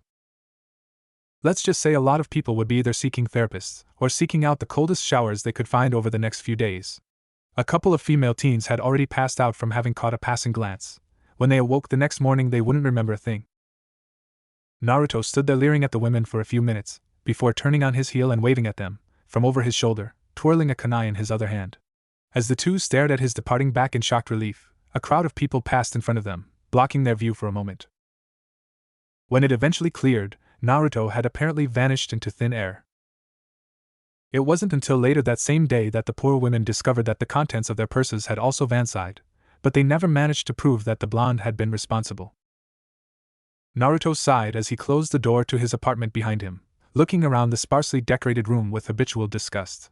Kyubi had decided that it was time for his charge to move on, for a perfectly logical reason. Once word got out that he was an official genin, he could be expecting the villagers making a last-ditch attempt on his life before he got too powerful. The fox doubted that the weekly spending money that Naruto received would cover the costs of one of the newer apartment buildings constructed for shinobi, which were far away from civilian eyes, but also put him under the direct scrutiny of his shinobi peers. And if the information the blonde had gleaned from Irika during homeroom had been true, you needed a specially signed permit to build your own home, not to mention land, something he would have a hard time obtaining at his age, Kyubi or no. Therefore, it was time for them to utilize their prior covering of the area around Konoha. During their free time, Kyubi had Naruto go around taking detailed notes of the surrounding woodland and forests within the village, even going so far as to sneak inside the monument's tunnel system to discover a few unregistered caves which they had used on occasion. Unfortunately, nothing seemed to truly appeal to either of them. There had been one particular forest that had caught the duo's eyes, but it was surrounded by a massive gate, and was under constant guard by Chunin and Anbu alike, not exactly hideout material. Naruto placed a carrier scroll on the ground, placing his few personal belongings in front of it, and made a series of seals. There was a flash of light, and where the belongings were lay a rolled-up scroll. He repeated the procedure with his growing hoard of treasure, which ranged from swiped cash to stolen undergarments, before pocketing their scrolls. Turning to look at the scroll of seals, which still lay against the wall collecting dust, Naruto frowned, irritated. He'd already finished memorizing every jutsu written in the scroll, even the Yondaime Shiki Fujin seal. Bereft of further purpose, he needed to return the scroll, as it was too much of a liability to hold onto it for any longer. Naturally, the kitsune part of him hated the idea of returning the thing, but it could also understand that it would only be a matter of time before someone noticed that the scroll in the Hokage Tower was a fake. As if to clarify this, a shiver ran up the blonde's spine, alerting him that something big was going on. He cocked his head to the side slightly, smirking as he heard an alarm go off in the distance. Speak of the devil, someone stole the fake scroll. Shaking his head, the blonde grabbed the real scroll, opened HS window, and leaped out into the night. Mizuki, still afro-fied, darted through the woods, trying to put as much distance between himself and Konoha as he could without breaking the sound barrier. The only thought running through the traitorous Chunin's mind was the rewards Orochimaru would grant him for pulling this off. Nice night, Mizuki-sensei. Snapping out of his delusions of grandeur, the silver-haired Chunin darted around and grabbed one of the shuriken off his back, eyeing the forest around him warily. Who's there? He called out, sensing for enemies. The voice chuckled, I love what you've done to your hair, it's very unique. With that, Naruto stepped out of the shadows, eyes dancing in the moonlight. Mizuki blinked at the sight of the blonde, then snorted, stashing the shuriken away. It's only you, Naruto. I thought it was something serious. He frowned as the genin stepped forwards, not liking that look in the boy's eyes. Are you here to join me? He asked, arms out wide, smirking as he felt his bravado creep back. Of course you are, why else would you? You know something, Mizuki-sensei? Naruto asked, locking eyes with the man, silencing him with the same look. Since I was small, people have hurt me, humiliated me, deprived me of even a moment's peace. Naruto took another step forward, whilst Mizuki subconsciously stepped back. For some reason he couldn't begin to understand, the Chunin's instincts were telling him to run like hell, to run and never stop running, anything to get away from the blonde figure that seemed to be drilling a hole through him with his eyes alone. Throughout it all, I was called a monster, a demon, Naruto chuckled dryly, I'm sure you get the idea. The point is, having endured all of this, I often wondered, was I really as bad as that? He closed his eyes, much to Mizuki's relief, and smiled behind his ever-present red mask, looking almost serene. I realized that if they wouldn't accept me, then I'd give them a reason to fear me. Before Mizuki could react, Naruto's eyes snapped open, their piercing blue gaze apparently drilling into the Chunin's own startled orbs. The startled traitor felt his muscles freeze, locking into place as if rigor mortis had set in despite his still being alive. He tried to yell out in shock, only for his eyes to widen as his jaws refused to move. He couldn't feel any of his limbs moving, they all felt like they'd been frozen at the joints. It was in struggle to even blink. Then his eyes widened in horror as he realized that he didn't appear to be breathing either. It was like they had been turned to stone. Slowly, almost cat-like, the blond genin slowly made his way towards the terrified man, a dangerous light in his slit-pupiled blue eyes. Shin no Ippo, the blond muttered as he walked, not breaking eye contact with his prey, otherwise known as Isakumi no Jutsu, a paralysis technique that relies on focusing one's killing intent through eye contact. He smirked behind his mask. I wouldn't be expecting to move again for say an hour if I were you. Walking up to the Chunin, the blonde snorted derisively as he liberated the scroll from Mizuki's unresisting person, before looking up at the man in mock pity. All this trouble for a fake scroll of seals, you really are pathetic. He mocked, opening the fake scroll to show it was empty, earning a look of confused hatred from the man. Noticing the look in the man's eyes with little worry, the blonde sighed, tossing the scroll to the side where it promptly burst into flame. You know, I was actually considering letting bygones be bygones after all. Time heals all wounds and all that. He lashed out with a kick, sending Mizuki tumbling backwards with a strangled yell, before leaping onto the stricken Chunin's abused chest. But I always thought your face was familiar, even though I'm certain we never met before the academy. He noticed the look of fear that shone through the Chunin's eyes and grinned. Ah, I see you know what I'm referring to. Reaching up to pull down his mask, the blonde leaned closer until he was practically nose to nose with the terrified Chunin, grinning in a very vulpine manner. I believe it's time I paid you back for that beating you gave me when I was 4, wouldn't you agree? If Mizuki could have moved, let alone summoned air into his lungs, he would have screamed as the genin's eyes turned a very sinister shade of red.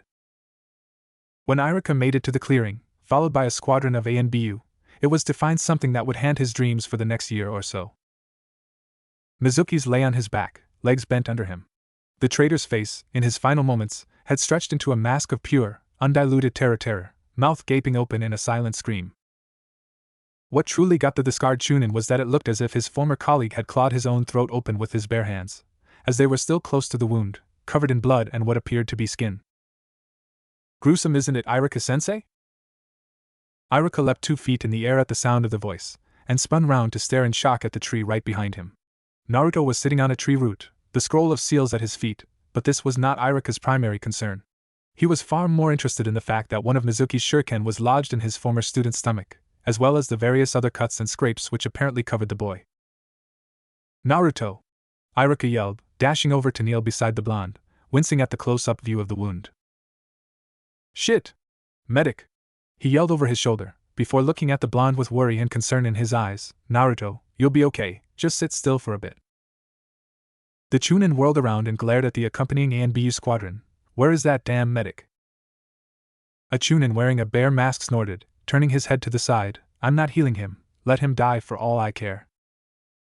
Irika looked ready to charge Zion, ANBU or not, when he blinked at the sound of soft, mirthless laughter. What's the matter?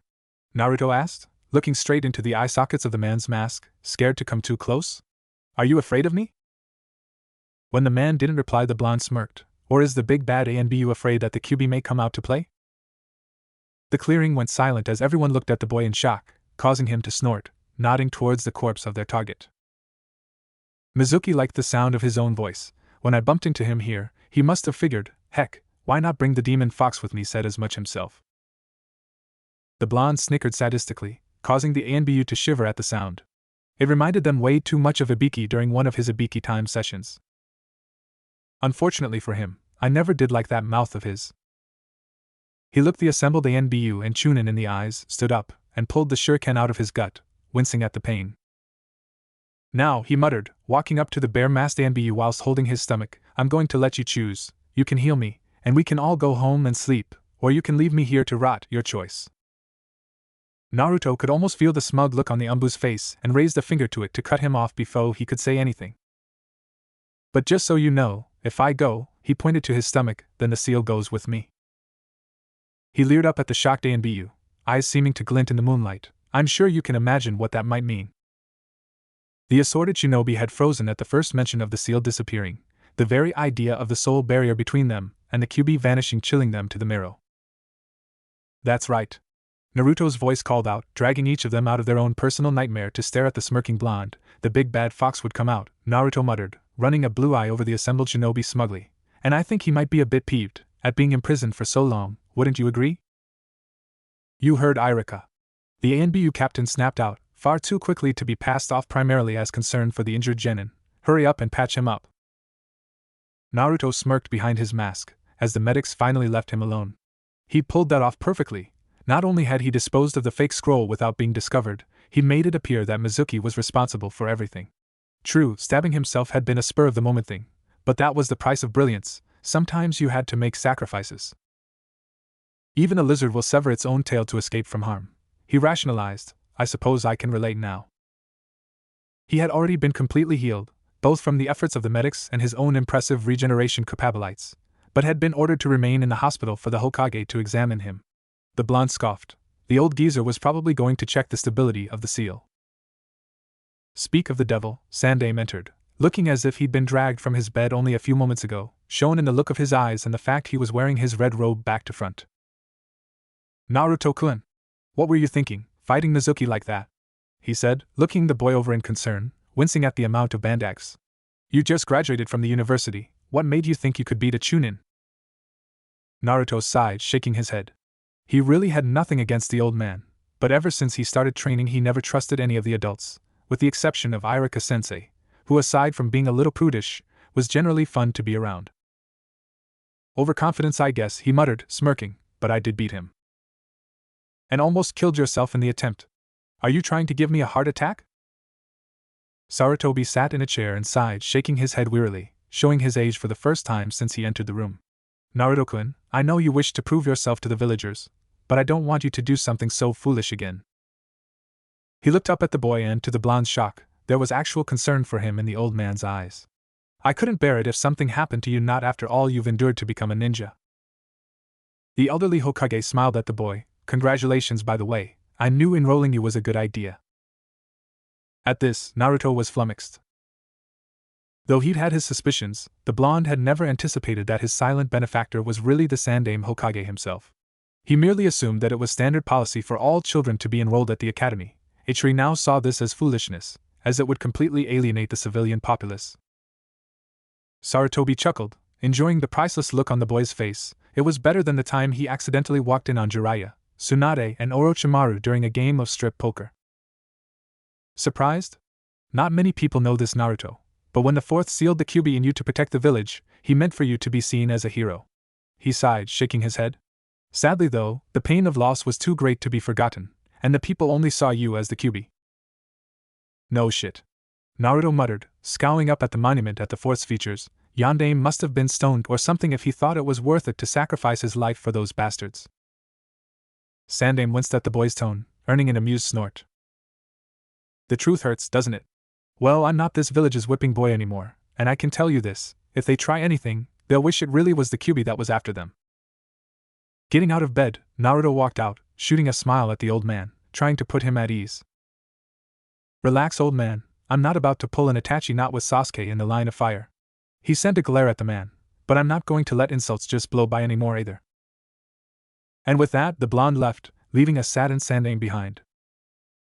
Sitting back in his office, Sarutobi looked up at the pictures that adorned the wall, eyes landing one of a blonde young man with blue eyes.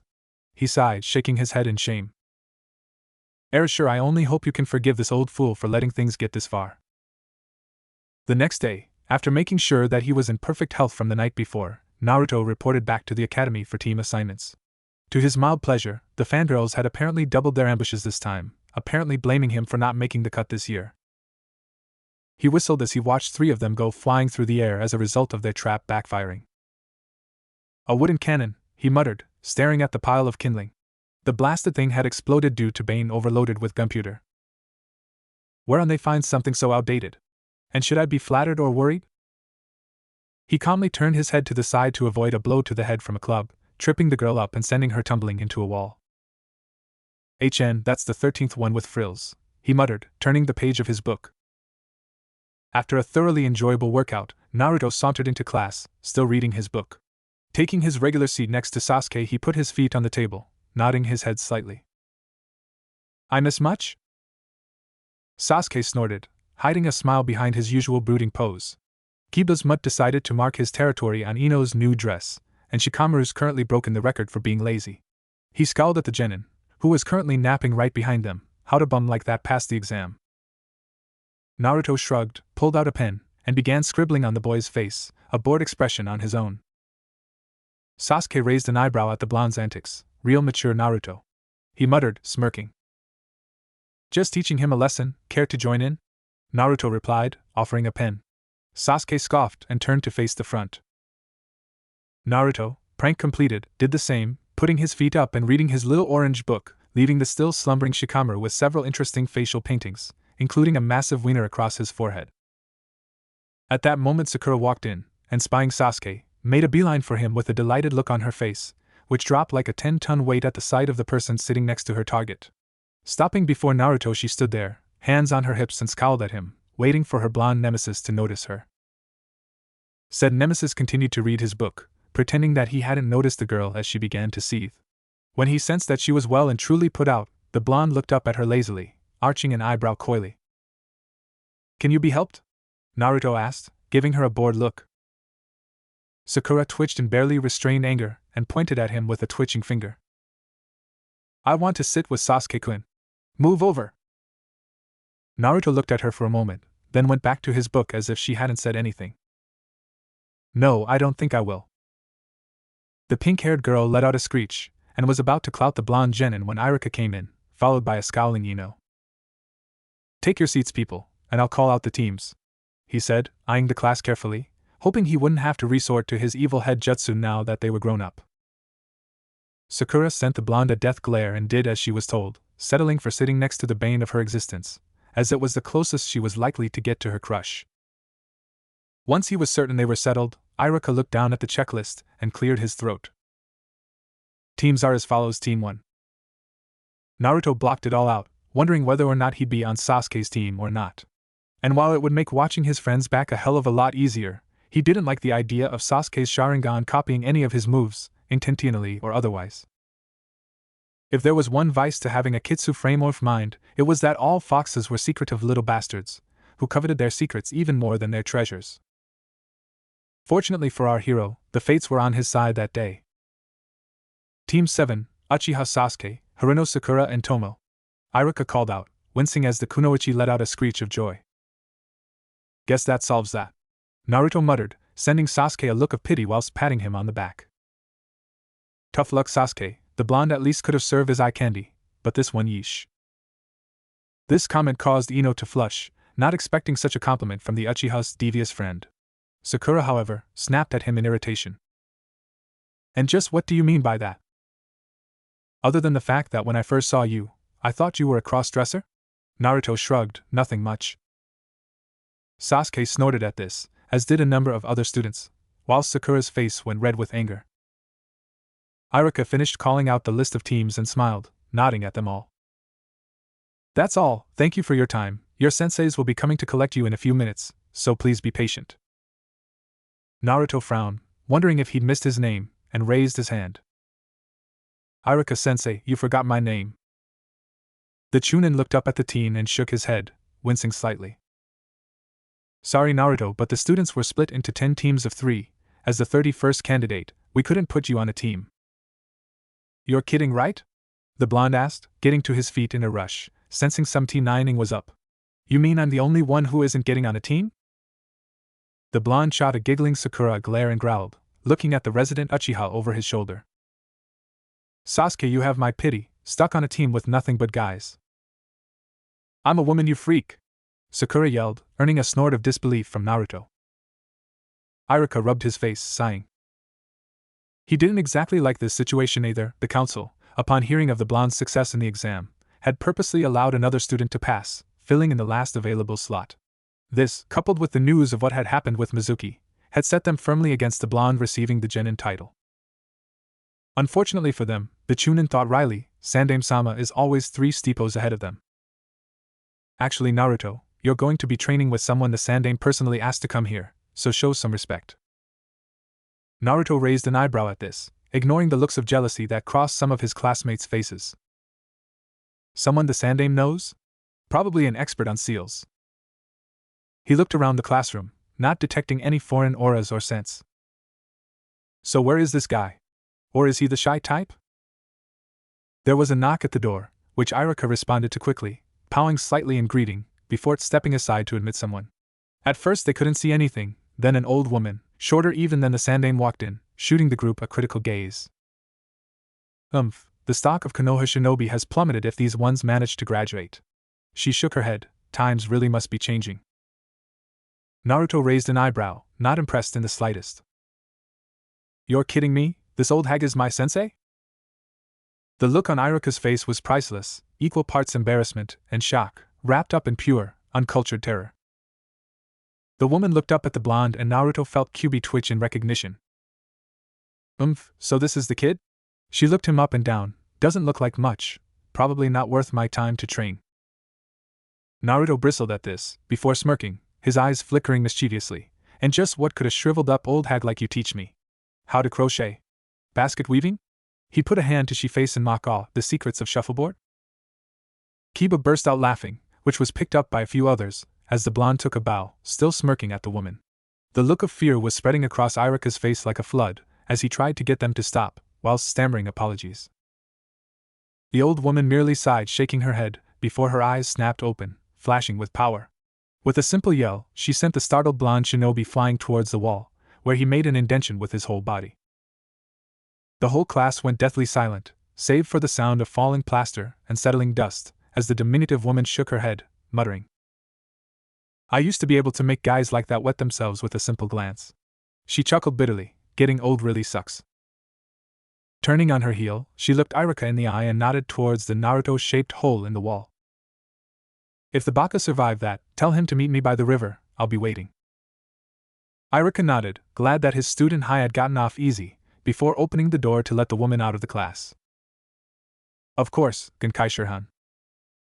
Naruto found himself in front of Kyuubi's Kage, holding his head and cursing.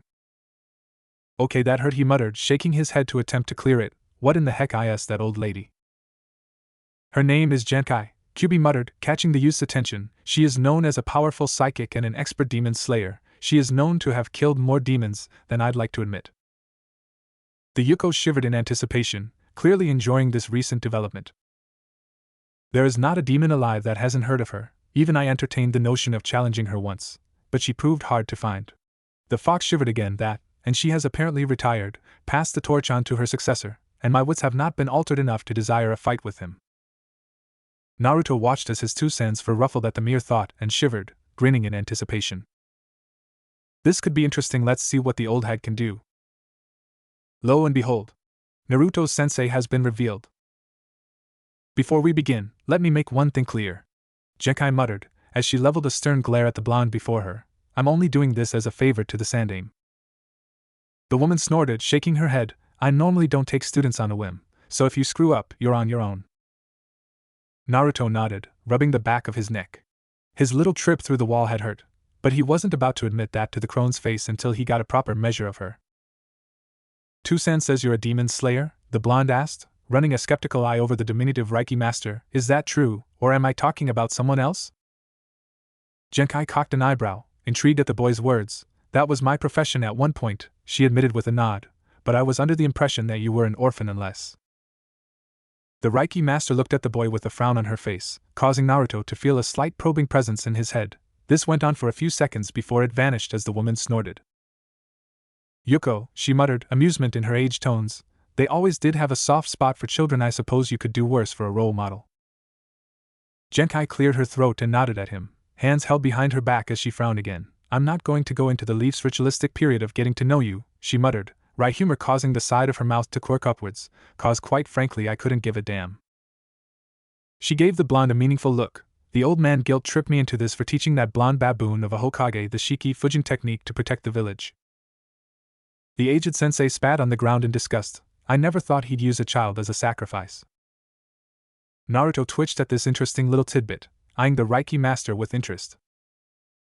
This old woman taught the Shiki Fujin to the Yondaime? He muttered, impressed despite himself. Then perhaps she can tell me how to. I can tell what you're thinking quite easily, and the answer is no. Genkai said, causing the teen to look up, startled out of his thoughts. Though I could release the seal on you, the woman explained, looking deadly serious, the process would kill both you and the Kyuubi, whilst the resulting backlash of power could very well wipe out everything within a 5,000-mile radius. Naruto shivered as the woman shook her head resignedly. Even I can't cheat the Shinigami, and I don't intend to try. The blonde let his body sag at the woman's words, yet another dead end. He muttered, eyes dropping, and here I was thinking we'd finally cracked it. Genkai let the facts sink into her charge's head for a minute, before clearing her throat to make him look up at her. As your father has no doubt told you, I specialize in Reiki, or aura attacks. She waited until she was sure he was listening before continuing. I suspect you already know this, but chakra is a combination of one's physical and mental energies. She smirked, but what most people, even shinobi, don't know is that this mental energy is in fact their spirit, or aura. Naruto blinked at this, ignoring a smug little grunt from his vulpine adoptive parent as the woman continued with her lecture. The use of chakra is how shinobi are capable of bending the elements to their will, but unlike simply focusing on ki or their aura, there are limits to how much chakra you can produce in a human body before the coils become overstressed. The Reiki master held up a finger and grinned. However, by increasing your ki, you are basically increasing your physical strength as well as your stamina, whereas by developing your aura, you're effectively strengthening your life force, and thus, lengthening your lifespan. Genkai watched as the boy did the math, smirking as his eyes widened in realization. That is why your father and the other Bijou are so strong, they've trained both body and spirit beyond normal limits.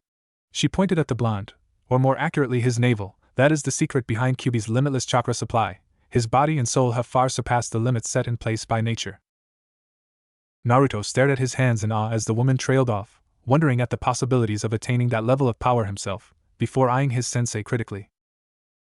So what, you're here to teach me how to do the same? Genkai laughed at this. Baka, human bodies aren't as durable as those of a demon. Even with my help, your aura couldn't grow to the level that your chakra would be infinite. She tapped him on the forehead protector with her finger, causing the blonde to growl and bat her hand away irritably. I'm here to teach you how to channel your aura as a weapon, she commented before snorting. I doubt it'll be truly difficult, since you've already mastered the ability of hiding it to an extent. Naruto raised an eyebrow. You're saying I'm doing something wrong? Not really, the woman muttered, turning on her heel and walking off slightly. To shinobi, who track their opponents using chakra, you're practically invisible. She smirked and looked over her shoulder. But to people like myself and all of demon kind, your life force is only partially hidden. Naruto snorted, shaking his head as he stood up, running a hand through his hair. I'm hardly going to doubt someone even Toussaint has respect for, he muttered, before nodding towards the woman. So when do we start training? Genkai humphed, shaking her head. Not here, she muttered sullenly. I don't trust the people of this village like that Bakasara Sandame of yours, so I've gotten permission to train you at my temple back home. Naruto blinked at the old woman's words, particularly at the word temple, before shaking himself back to attention as she began to walk away, hands behind her back. It's a long walk, Genkai muttered, so don't expect to be back anytime soon. She turned around, eyeing him critically. I'll be waiting for you at the village gates in an hour. If you have any goodbyes to say, do them in that time, cause we leave as soon as you get there. Naruto nodded and used Shunshin no Jutsu to vanish in a swirl of leaves, causing Genkai to raise an eyebrow in amusement. Show off. Sasuke eyed the cycloptic Jounin before him with trepidation. He didn't trust this guy any further than he suspected he could throw him. For starters, he had shown up a whole 3 hours later than all the sensei. His face was hidden behind a mask, and he had all the enthusiasm of a sloth, judging from his posture alone. I'd advise you against eating anything, Kakashi muttered, eyeing the genin before him with his sole visible eye. You just throw it up later. Nez Sasuke, an amused voice muttered from behind the Jounin. You got stuck with the weirdos, didn't ya? Kakashi spun round to see what appeared to be a blonde, miniature version of himself, Ike a book and all, sitting on the rail beside him, minus the Hittite over his eye. And you are? He asked, ready to attack should he prove to be a threat. Uzumaki Naruto, the blonde muttered, jumping off the rail, Sasuke's friend, just dropping by to tell him I'm gonna be out of town for a while. Ignoring the look of interest in the Jounin's eye, the blonde walked up to Sasuke, pulling out a familiar orange book and handed it to the Uchiha. I finished reading it, he muttered, smirking at the outraged squawks coming from Sakura. Here, hope you enjoy it. Sasuke smirked and took the book, ignoring the girl's cries for him to burn it. What about you? He asked, knowing that Naruto would normally chew off his own leg than surrender his precious porn. The Uchiha raised an eyebrow as the blonde held up another book, the cover slightly different than the one he now held in his hands. The title read, Ika Violence, and showed the woman from the first cover sending her pursuer soaring with an uppercut. I got the second copy already. Naruto muttered dismissively, seeming to smirk behind his mask. Maybe I'll lend it to you when I get back. The two knocked fists, and then, to the shock of all present, particularly Kakashi, embraced like brothers. See you around, pal, Naruto said, grinning at the Uchiha's teammates in a very vulpine manner. Don't let Pinky there hold you back. Before Sakura could squeal out a reply, the blonde had used Shunshin to disappear in a swirl of leaves. Kakashi raised an eyebrow, thoroughly intrigued by this interesting turn of events. I'd assumed that Sasuke was a typical Avenger. All he hinted towards during the meeting was a burning desire to kill Itachi. He frowned slightly and thought, maybe I should look at that file again to be sure. With that said, then Jounin reached for his book pouch to read his copy of Ike Ike of Violence, firmly believing that all the world's problem were only a few giggles away. Sasuke and company would have to carry him to hospital, the reason being he had fainted and fallen from the roof after reading 2 paragraphs of Yami Chako, author's cut. Since it was sure to be a while before he set foot in Konoha again, Naruto decided to pull out all the stops on his pranking. And by all the stops, we meant prank war Armageddon here, people. The Hyuga compound was painted a shocking pink color, which apparently caused widespread panic amongst the entire clan as it was done in broad daylight, without a single Hyuga clan member noticing until a few seconds afterwards. A cat found its way into the Inuzuka kennels, causing a furious riot that threatened to rip the Dog Master clan's home down around their ears. It didn't help that said cat belonged to the Fire Daimyo's wife, preventing the miffed Inuzukas from simply chopping it into kibble for their partners. The Akimichi clan had to be treated for shock when they discovered that all the food in their larders was either expired or gone, and the stores and restaurants of Konoha having closed for the day in order to deal with an infestation of rats. The academy suffered the worst apparently, as the toilets mysteriously exploded, sending waves of water and stuff surging down the halls. The Fire Daimyo had been visiting at the time as a guest speaker, and was thus quite vexed when the tidal wave washed over him, ruining his silken robes and toupee. Iruka-sensei thanked his lucky stars to be off on leave that day, as the enraged daimyo had taken his anxieties out on the nearest authority figure, which happened to be Raijuda. Most people had assumed the daimyo were like all their forefathers, little snots with weak wrists that only cared about money. The Fire Daimyo was at least 2 meters tall and built like a brick shithouse. It took 10 men to get him to let go of the poor Chunin's neck. But the real clincher was that the Sandame's crystal ball seemed to only lock in on the women's onsen, causing the old man to suffer hemorrhage-induced nosebleeds that landed him in the hospital, preventing him from finding the identity of this master prankster. Needless to say, the blonde had a rather satisfied air about him as he walked down to the gates to meet with his sensei, whistling the entire way as he read his infamous orange book without a care in the world. "I trust you're ready?" Genkai muttered, staring at the blonde before her, who seemed to be carrying nothing more than a familiar-looking orange book. She blinked at the title, before shooting him an interested look. "Haven't seen that one before. Is that the newest release?" Naruto raised an eyebrow, caught mildly off guard at her familiarity with his choice of reading material, earning an amused snort from the old woman. "My former apprentice had a copy of it that he stashed at the temple," she explained, grinning at the memory. "Didn't want his girlfriend finding it.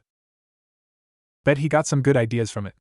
Naruto snickered, raising both eyebrows in shock as the old woman snorted. "You've no idea." Genkai shook her head slightly and looked him over, eyeing the obviously light traveling bag slung over the boy's shoulder. "I did tell you to travel light," she muttered, pointing at the container, "but is that all you're bringing?" Naruto put a hand into his coat and pulled out a storage scroll. "If I need anything, it's just a hand seal away." Genkai nodded and pressed at the blonde's train of thought, and then turned around glaring at the trees behind them. "You may as well come out," she muttered, slightly annoyed. "I know you've been there from the start." Naruto raised an eyebrow, turned to look in the direction of the woods as a figure slowly came into view. Hyuga Hinata stepped out from behind a tree, looking decidedly nervous under the older woman's scrutiny. "Ayano Naruto-kun," she stuttered, cursing herself for sounding so immature. Genkai snorted. "I'll be waiting by the gates," she muttered, walking off towards the entrance to Konoha. "Finish up and meet me there." She glared at the blonde over her shoulder. "And don't keep me waiting." Naruto shivered from the force of the glare and watched as his sensei plodded off towards the gates, before turning to regard the shy girl before him. "Is there something you wanted, Hyuga-san?" he asked, looking the girl over, blinking as she began to fidget, not meeting his eyes. "Why is she twiddling her thumbs?" he wondered. "I heard the Hyuga were the most prestigious clan in Konoha, the epitome of calm and reserved. Why is she so nervous then?" Ano Hinata muttered after a moment of twiddling her fingers in silence. "I heard you were going away," she swallowed, "so I wanted to see me off?" Naruto cut in, guessing correctly, and was rewarded as the girl flushed and lowered her head.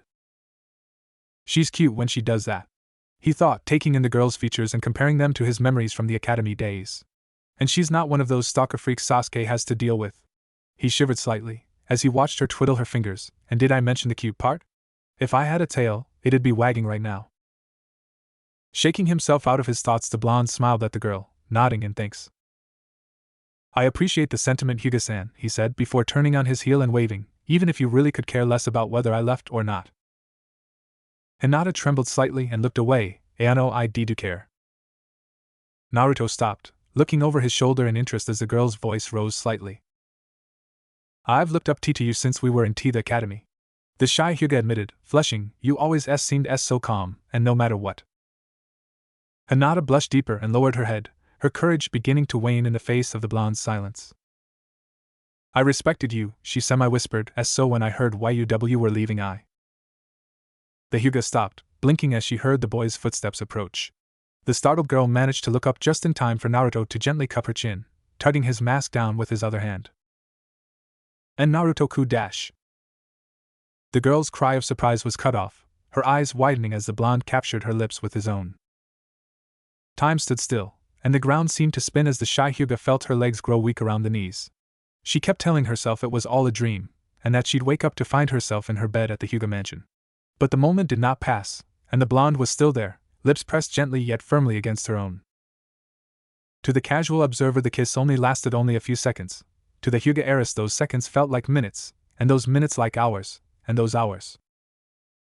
Suffice to say the girl would have been quite content if time stopped right there, but alas, such things must come to an end.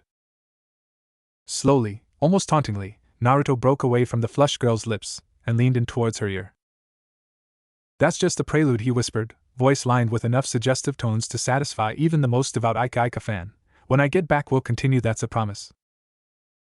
Hinata felt herself flush scarlet at the thought, as the blonde continued, hardly daring to believe this was real. So until then, grow strong, Naruto whispered, leaning in close to her ear for the last bit. I'll be waiting for you. And with that, the blonde replaced his mask and turned on his heels, not noticing the poor Kunoichi fall backwards in a dead faint. Genkai snorted as the boy showed up, a wry look on her face. Took you long enough, she muttered, raising an eyebrow. What, you had to go all the way? Naruto gave her one of his fox-like grins. Now where's the fun in that? He taunted. A little foreplay can set the mood far better than a quick romp through the grass. Genkai frowned, though there was a hint humor in her eyes. That's a fox's answer if I ever heard one. Naruto snorted. Did you expect anything less? And with that, the two set off on their journey, leaving a thoroughly disorganized Konoha in their wake. Hyuga Hayashi would later be quite surprised to discover that his eldest daughter was virtually throwing herself into her Juken training, almost as if she was possessed by the spirits of her long-dead ancestors. It took considerable effort to get her to stop training long enough to eat, and whenever she wasn't training, she was walking around as if in a daze. If I didn't know any better, Hayashi muttered, eyeing her as she sat staring out at the stars, I'd say she was. He shook himself and went back to his work, couldn't be. Oh, but it can, Hayashi, it most certainly can. Naruto winced as a particularly loud noise blared through the air. He never imagined that life outside the shinobi nations would be so noisy.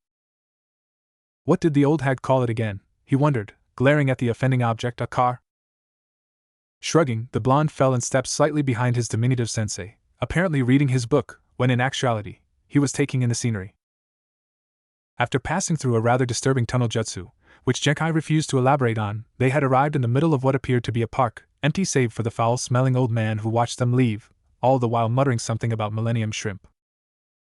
Genkai had flagged down a bright orange, Naruto shivered at the color, vehicle which he later learned was called a taxi, and they had spent the last 2 hours driving to the hills outside the massive city. They had gotten out a few minutes ago, Genkai claiming they could walk the rest of the way. Naruto was glad for that decision. The taxi had been comfortable, but his heightened sense of smell hadn't been ready for the smell of barely hidden sweat and the scent of chemicals coming from the odd little tree hanging from the rear-view mirror. Out here in the fresh air, though, those same senses were in heaven. Wow, Naruto muttered, feeling the wind blow over him, just wow. The blonde's wonder was well placed. The path to Genkai's temple was surrounded on all sides by dense forest, and the steps were set into the side of a small mountain, and according to the diminutive master, the property stretched down to the seashore. Now Naruto, being a Konoha-born ninja, was no stranger to forests. Heck, he spent more time in them as a child than most of the other children and villagers, for reasons best left unsaid. But these woods were different, in more ways than one. Every tree, every leaf, every stone on the path before him, seemed to call OU to him silently, like a veritable orchestra of silent voices, whispering in the back of his skull. It wasn't an unpleasant feeling. In fact, the genin felt his spine shiver slightly at the rush that seemed to fill him. Pulling down his mask and closing his eyes, the blonde genin took in a deeper breath, a genuine smile appearing on his bandaged face. Genkai snorted as she took in her new apprentice's almost orgasmic expression. The kid looked like he was in heaven, that or on really good shit. Kurama had the same look on his face the first time he came here, she muttered wryly, wishing she had a camera, must be a fox thing. Clearing her throat to gain the blonde's attention, she smirked. While I'm all for the embrackment of nature, would you mind calming down before you make a mess? She pointed at the teen's crotch. You can mess around all you want in the bathroom, just don't leave a mess. Naruto scowled and yanked his mask back up, muttering something that sounded suspiciously like hag as he stomped after his sensei, euphoric glow long gone. Genkai led the way to the temple, pointing out a few points of interest along the way, such as the wards set up to ward off intruders, the koi pond, the meditation chamber, before leading him into the main house. This will be your room for the duration of your stay, she explained, pushing aside a screen door to reveal a modest-sized room. I don't care what you do with it so long as you keep it tidy, she said, a look of authority in her eye. No live animals or anything that makes a mess either. Naruto shrugged, and stepped past her, biting his thumb and spreading the blood across his storage scroll, causing the Reiki master to raise an eyebrow as several weapons, scrolls and clothes appeared in a puff of smoke. He's certainly well organized, she muttered, watching the blonde put away his things, far too neatly for a boy his age, but then again, living alone he'd have to be. Muttering darkly to herself, the Reiki mater made a mental note to find a certain blonde Hokage when she crossed over and introduce him to her ray gun. Naruto, towel over his shoulder, raised an eyebrow at the thundercloud looming behind his master and cleared his throat. Genkai-sensei, where's the bathroom? Still caught up in her own thoughts, the elderly Reiki master pointed down the hallway, third on the right, she muttered before returning to her thoughts. As the blonde walked off though, she looked up suddenly, blinking in confusion and mild alarm. Wait, where's Yukaina? Whistling a small tune under his breath, towel slung over one shoulder, Naruto slid the door to the shore on and blinked as steam blocked his vision. Is someone in here? He wondered, waving a hand to try and get a clearer view of the room, blinking as a green blur came into view. Genkai-san, is that you? A voice called out, just as a small, green-haired, and distinctly naked young girl stepped into view. Now normally, Naruto would have made a speculation on the girl's hair, or the paleness of her skin, or even the color of her eyes, which were a stunning red, but as fate would have it he never got the chance as the girl let out a piercing shriek. Pervert. The blonde blinked and promptly switched places with the broom, watching in mild horror as it was engulfed in ice, shattering against the floor. What the heck, he wondered, waving his arms frantically in an attempt to calm her down, which as everyone knows, only made the situation worse. Stay away from me, the girl cried out, sending a veritable snowstorm towards the hapless blonde, who barely managed to dodge in time, wincing as a few locks of hair snapped off, frozen. Wait! He yelled, holding up his hands, I'm not a burglar. I'm Dash. My newest Bakadeshi. Genkai muttered, grabbing the blonde's ear, amidst cries of protest, tossing the distraught girl the blonde's towel. Calm down, Yukaina, get dressed and I'll explain the whole thing after the dimwit here freshens up. Naruto decided to let the dimwit comments slide, as the hag had saved him from becoming a popsicle. After a quick wash and the following introduction, a thoroughly embarrassed Yukaina apologized for overreacting, whilst Naruto assured it was his fault for not checking to see if there was someone in the bathroom, though he did accept the extra bowls of rice she offered him, claiming it was the best he'd eaten outside Konoha, until a wry comment from his sensei that it was the only thing he'd eaten outside Konoha. After lunch though, the aged master led the blonde towards the main training hall, where she eyed him carefully.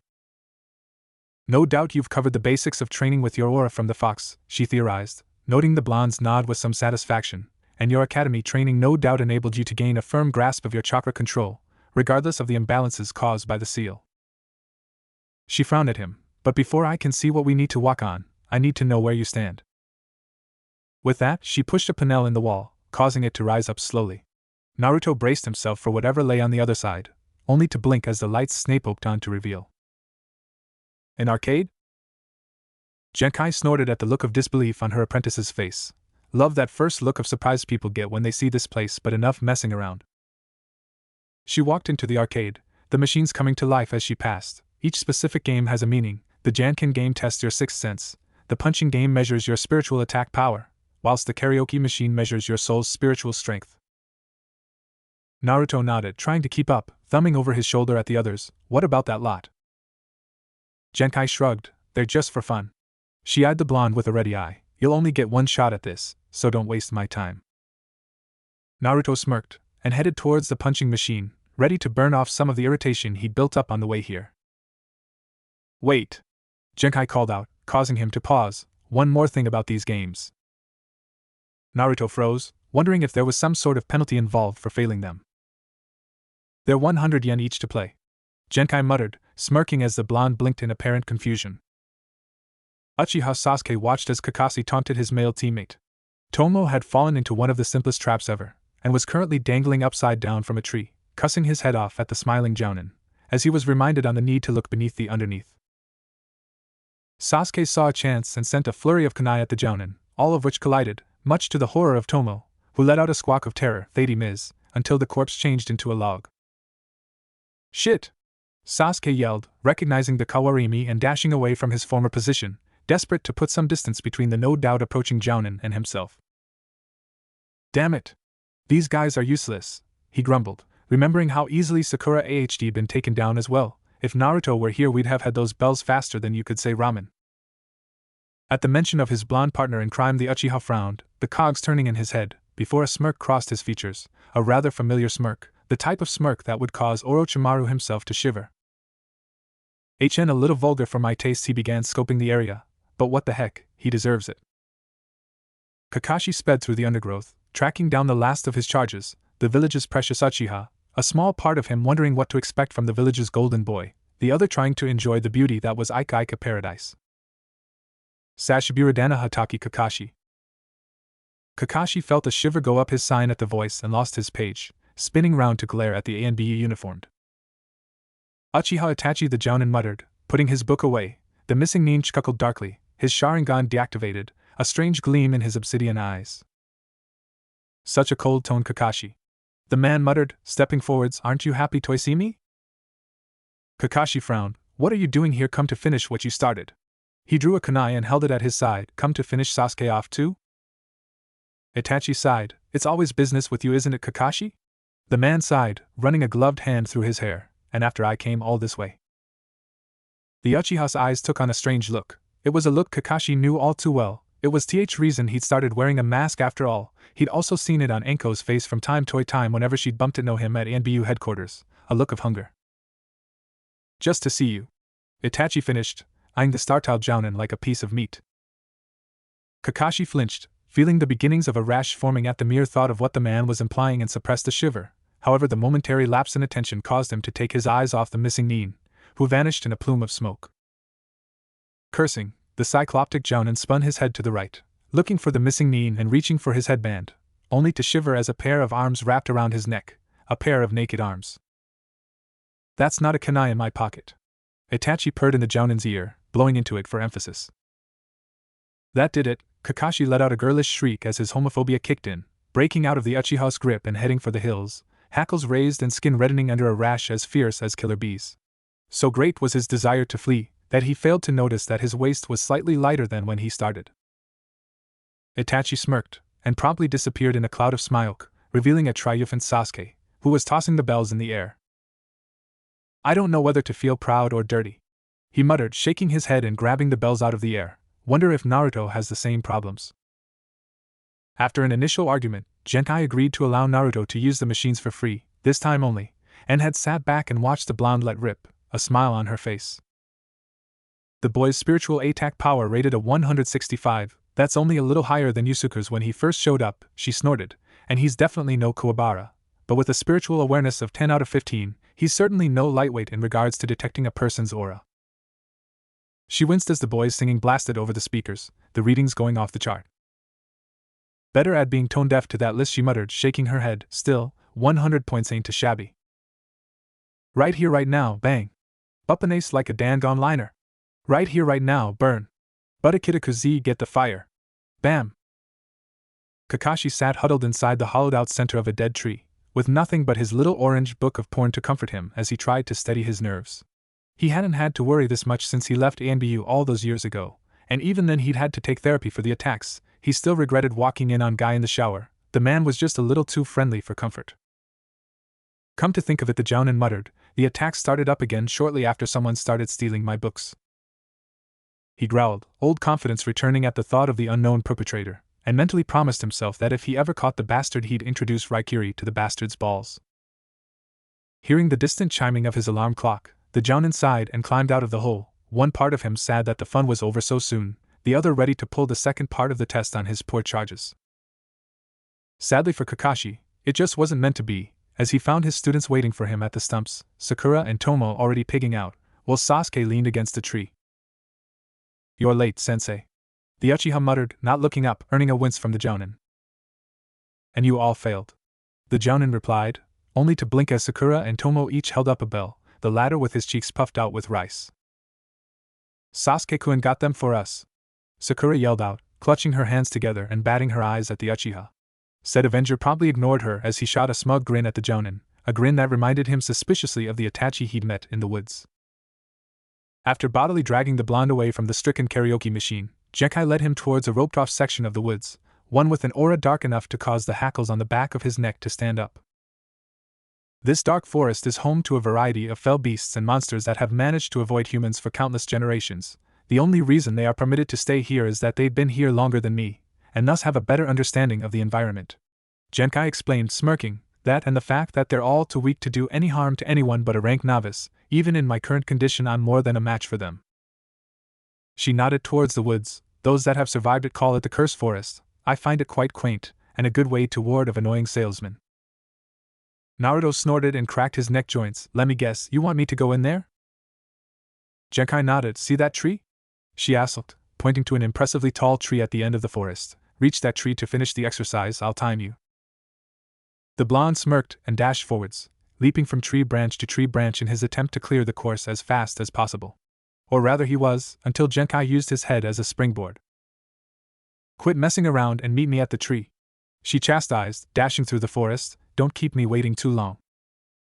She smirked as the blonde's curses followed in her wake. Naruto growled under his breath. So far he'd encountered giant, man-eating plants, a but ugly head with arms, and enough slimy things to pout the kunoichi from his graduating class into shock. Needless to say the blonde was not amused, and this showed in the level of killing intent leaking out of him, which had scared off all the other wildlife in the immediate vicinity, that and his brutal slaughtering of a hapless anaconda, who had the misfortune of looking at him the wrong way at the wrong time. I swear, he growled through clenched teeth, if I see so much as one more bug or snake or low-level demon grunt I'm torching this place. Abruptly, he tilted his head to the side to avoid a black blur, before nailing it to a tree with a well-aimed kunbai, revealing it to be the biggest bet he'd ever seen. Great, first bugs, then snakes, and now flying rats, he muttered, retrieving his kunai. I just love this place. Then why don't you stay a while? Whirling around in surprise and hurling his kunai at the voice, the blonde blinked at the odd sight before him. Hanging upside down from a tree branch courtesy of a set of painful-looking talons was what appeared to be a giant bat with the head of a man, the hair swept to the sides and the most ridiculous bow around his neck. Who the heck are you? He muttered, blinking at the sight, his fox senses on high alert for some reason. The freak smelled of old blood. The creature chittered creepily, so rude, trespassing in my domain, hurting my servants. It bared its fangs. I think you should stay for dinner.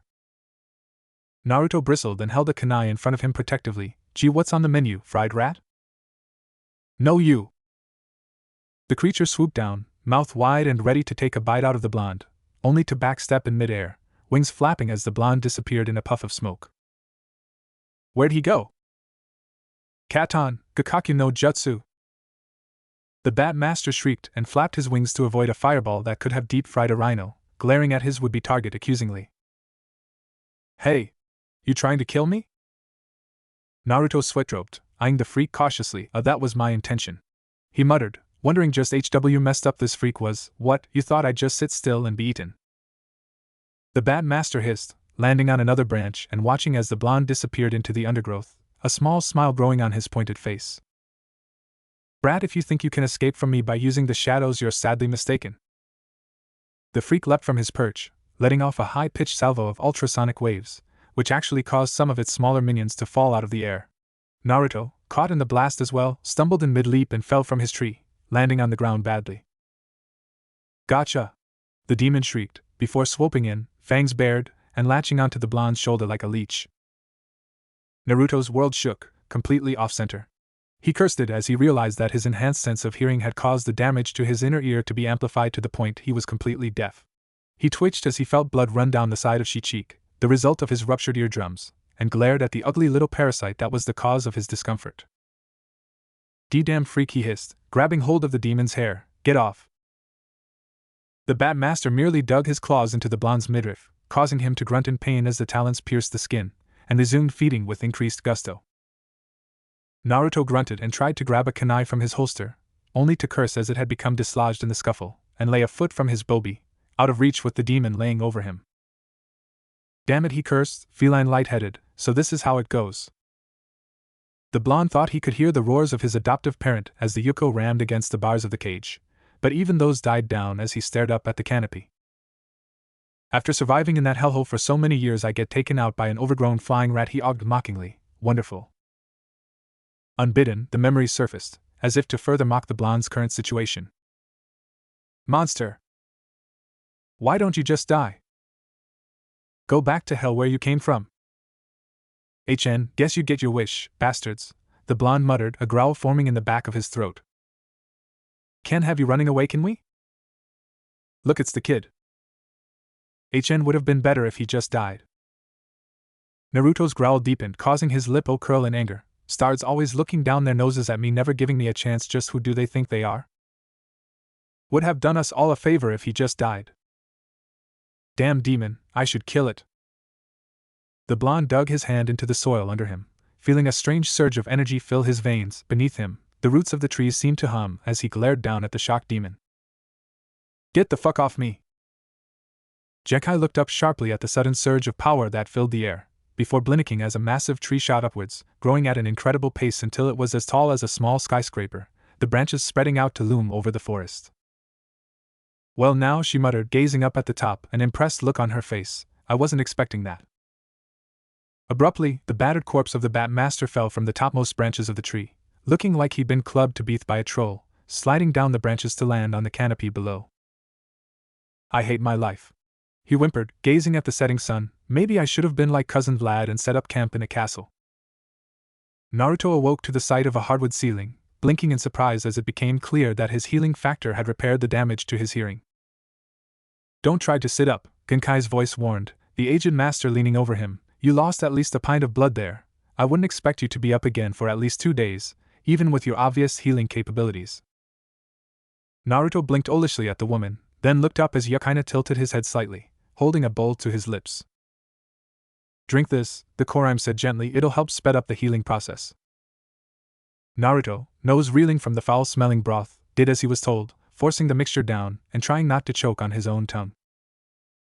"Water," he croaked, desperate to clear the taste from his mouth, and a glass was pressed to his lip, the clear liquid within washing away the last traces of the brew. "You really surprised me, kid," Jekai muttered, causing the blonde to look up. "To think I'd bump into 2 plant masters in my lifetime." She pushed the screen door open to reveal the distant image of the massive tree now looming over the cursed forest. "That's quite a feat you pulled back there." Naruto blinked at the giant tree in the distance, not quite comprehending what the woman was saying. "Wait, I did that?"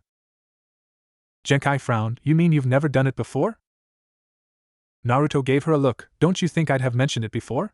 He frowned. "Besides, the only other person with a power like that would be the Shodai Hokage." Genkai cut in. "I know, I've read up on him, seeing as Sarutobi was his student."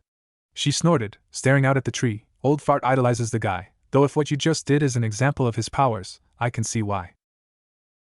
Naruto blinked. The scroll of seals lists Mokutan as an inherited Kekkei Genkai that only Shodai Hokage could perform. Not even the Night Aim, his brother, could use it, though he was well professed in Swate Unjutsu. He eyed the tree in the middle of the forest critically. "For me to be able to use Mokutan, I think old man Sarutobi and I need to have a few words." "Anyway," Genkai cut in, training's out until you're better. She smiled down at him, a glint of amusement in her eyes. So get better fast, dimwit. Naruto snorted and feebly gave the woman the finger. That any way to talk to an invalid, you old hag. Genkai simply walked off, shooting him an amused glare over her shoulder, Yakaina following behind her. Get your rest, you'll need it. Well, there we go, and as you can see, Naruto's Kekkei Genkai is quite the dark horse, eh? Several months passed since the disappearance of the Kyubi no Jinchuriki, several, long, glorious months, which the residents of Konoha spent frolicking, drinking and generally getting completely shit-faced. The only thing that seemed to have any sobering effect on their happy time was some pessimistic bastard pointing out that the brat was coming back, and that the Hokage hadn't, in fact, led him a missing nin. Said pessimists were usually ignored, or silenced for their blasphemy. The public had little desire to recall that the blonde horror could be walking back through the gates any day now, let alone the fact he would be coming back stronger than ever, as quite a few had heard rumors of Genkai, including that she was one of the few people that could take the Hokage in a one-on-one fight. This was, of course, before she surrendered most of her power to Yusuke, but there's no need to tell them that, eh? So as it was, the villagers had adopted the old when the cat's away adage and were partying hard, several husbands actually having to spend time on the couch just getting a little too rowdy. Unfortunately for them, there is an older, more profound adage which they really would take into account, and that would be the fact that if a cat comes back, it's usually hungry. Gecko Hate, the chunin guarding the gate, yawned. He just let some sand nins in a while ago, and quite frankly, he didn't appreciate the job of gatekeeper any more than he liked having to pay for cough medicine. And trust me, the last thing you wanted was to stop buying cough medicine in his condition.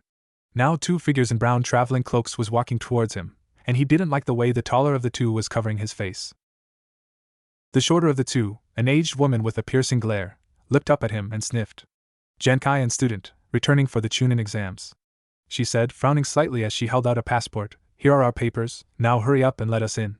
She growled, the trip hadn't been an easy on her old bones, and she truly despised paperwork in all its forms.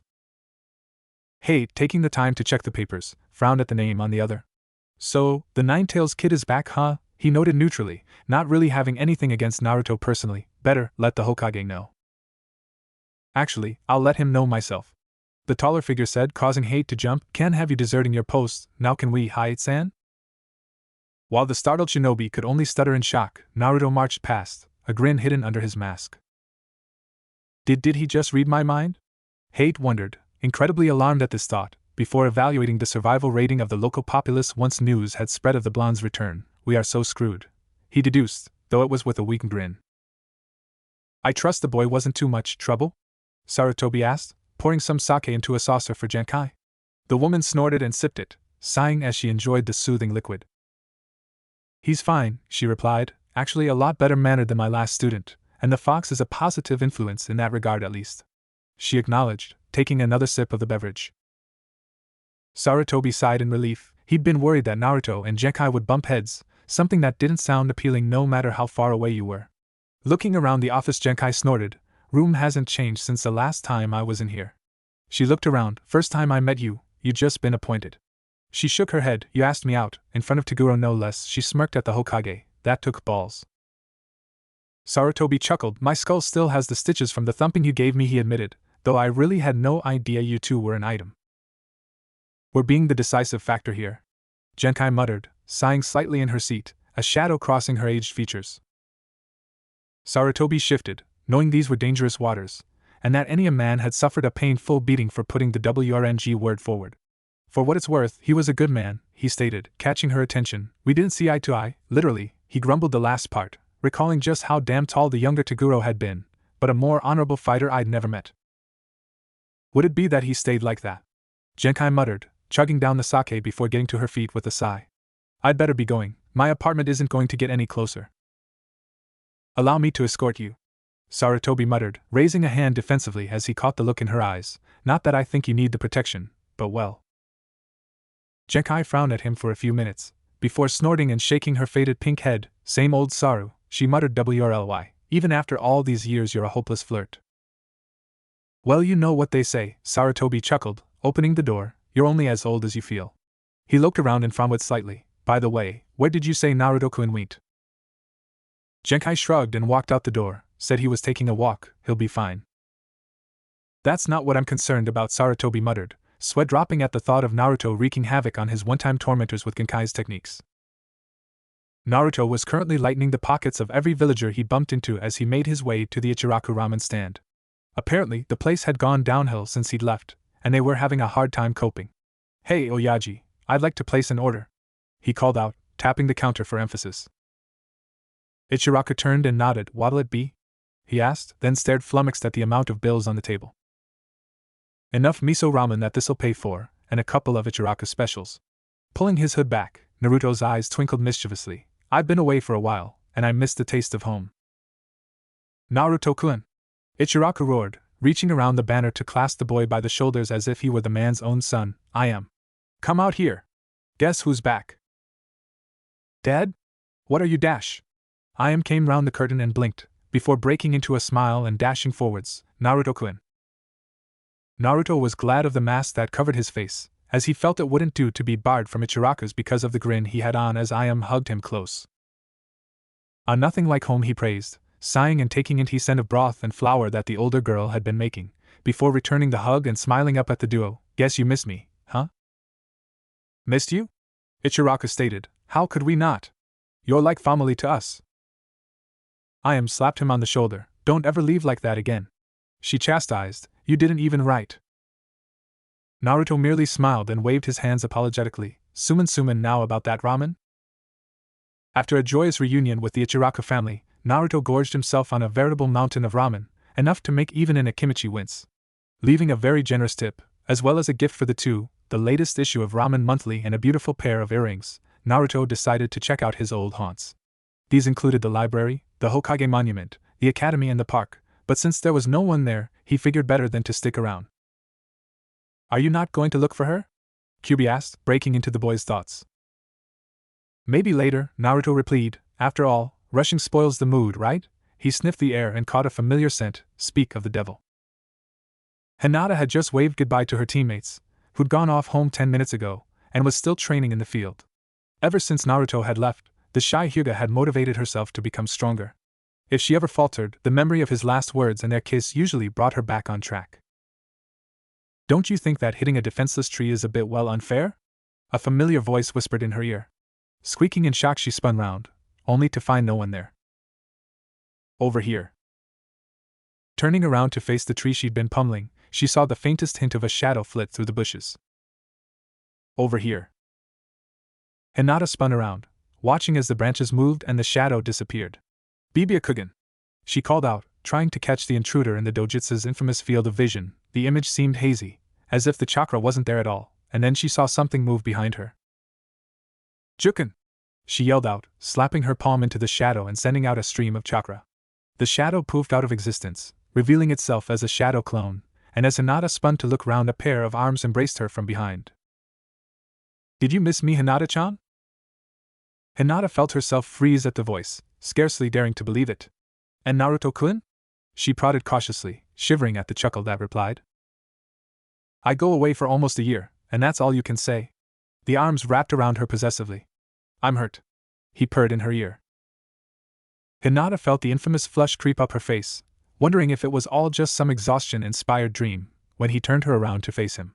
The blonde was taller than the last time by at least a foot, and his hair was longer, as he needed a ponytail to tie it back.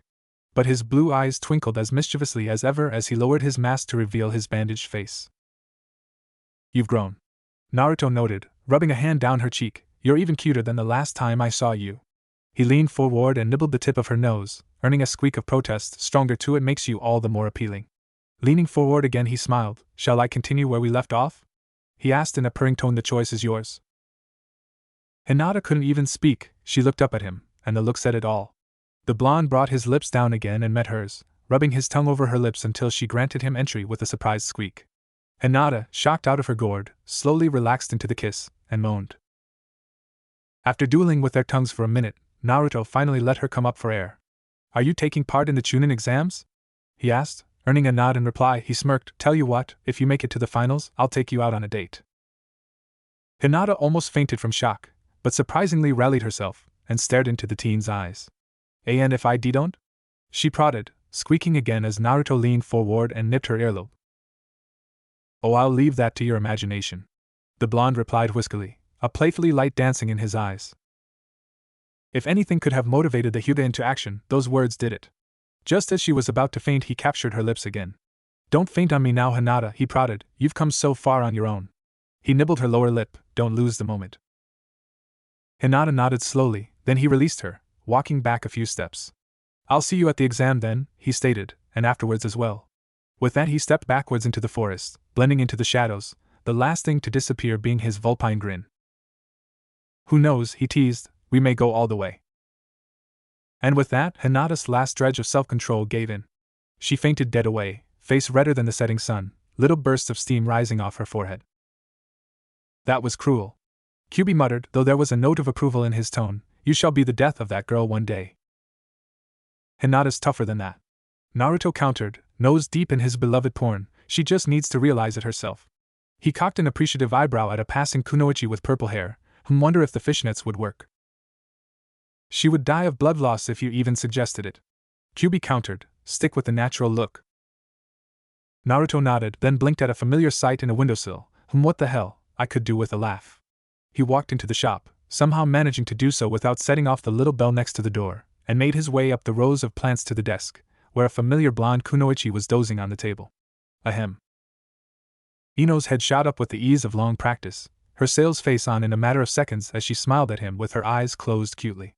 It was such a shame she hadn't noticed the drool on her cheek. Welcome to Yamanaka Hana, the best flower store in Konoha. She greeted. I'm Ino, can I help you? You have any Damiana? The masked blonde asked, a polyphil light in his eyes as the kunoichi blinked in confusion. Or perhaps some ginseng?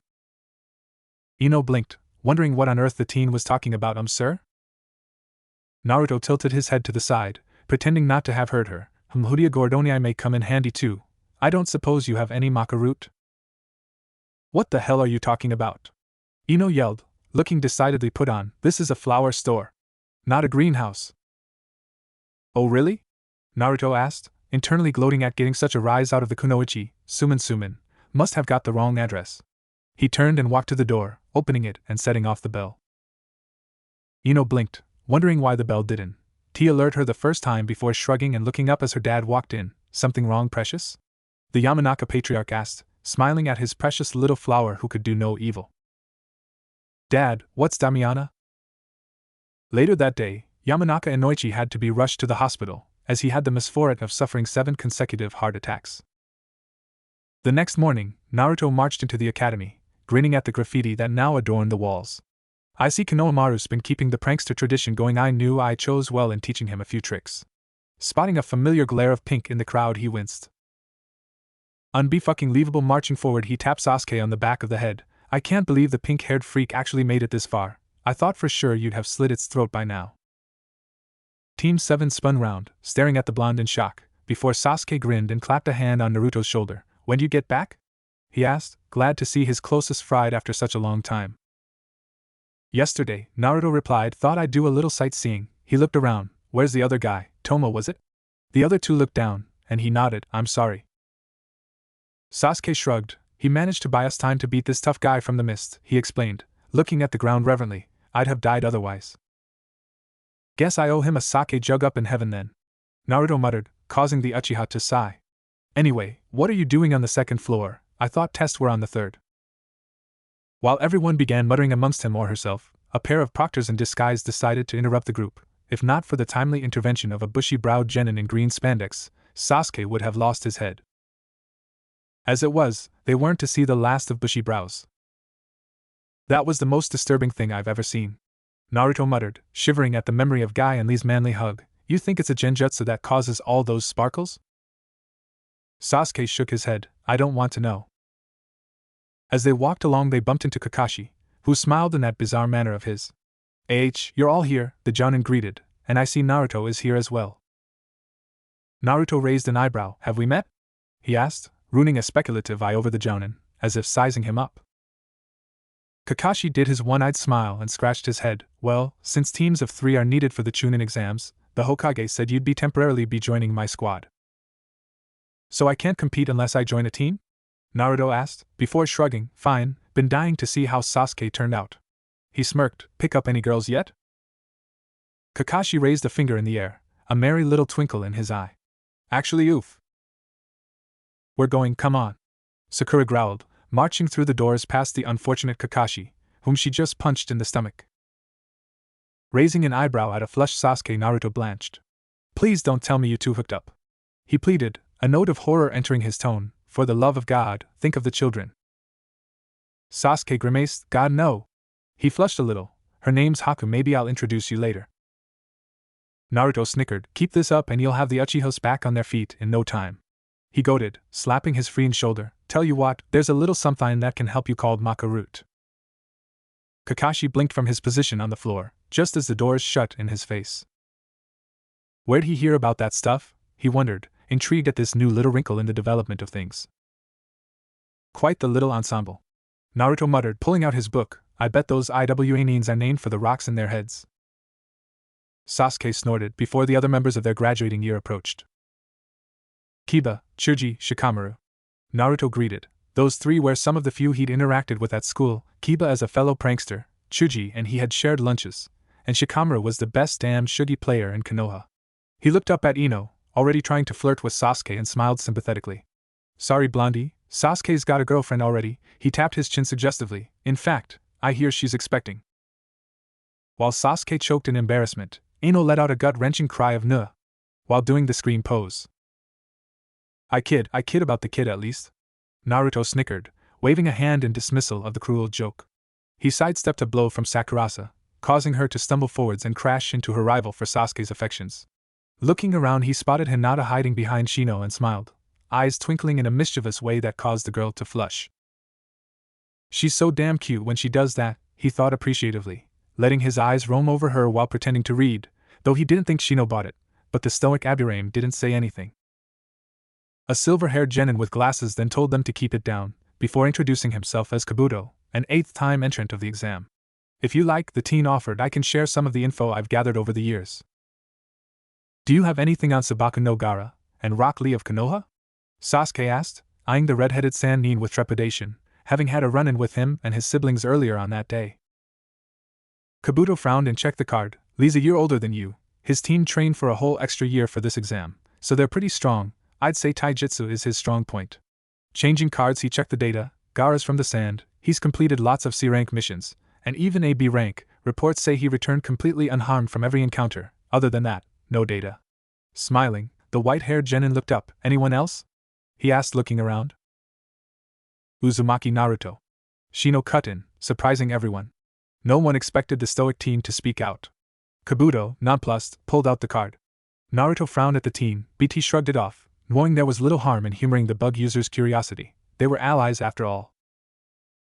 Uzumaki Naruto, Kabuto mumbled, shuffling the deck. Odd, no team data other than his supposed sensei, a woman named Genkai.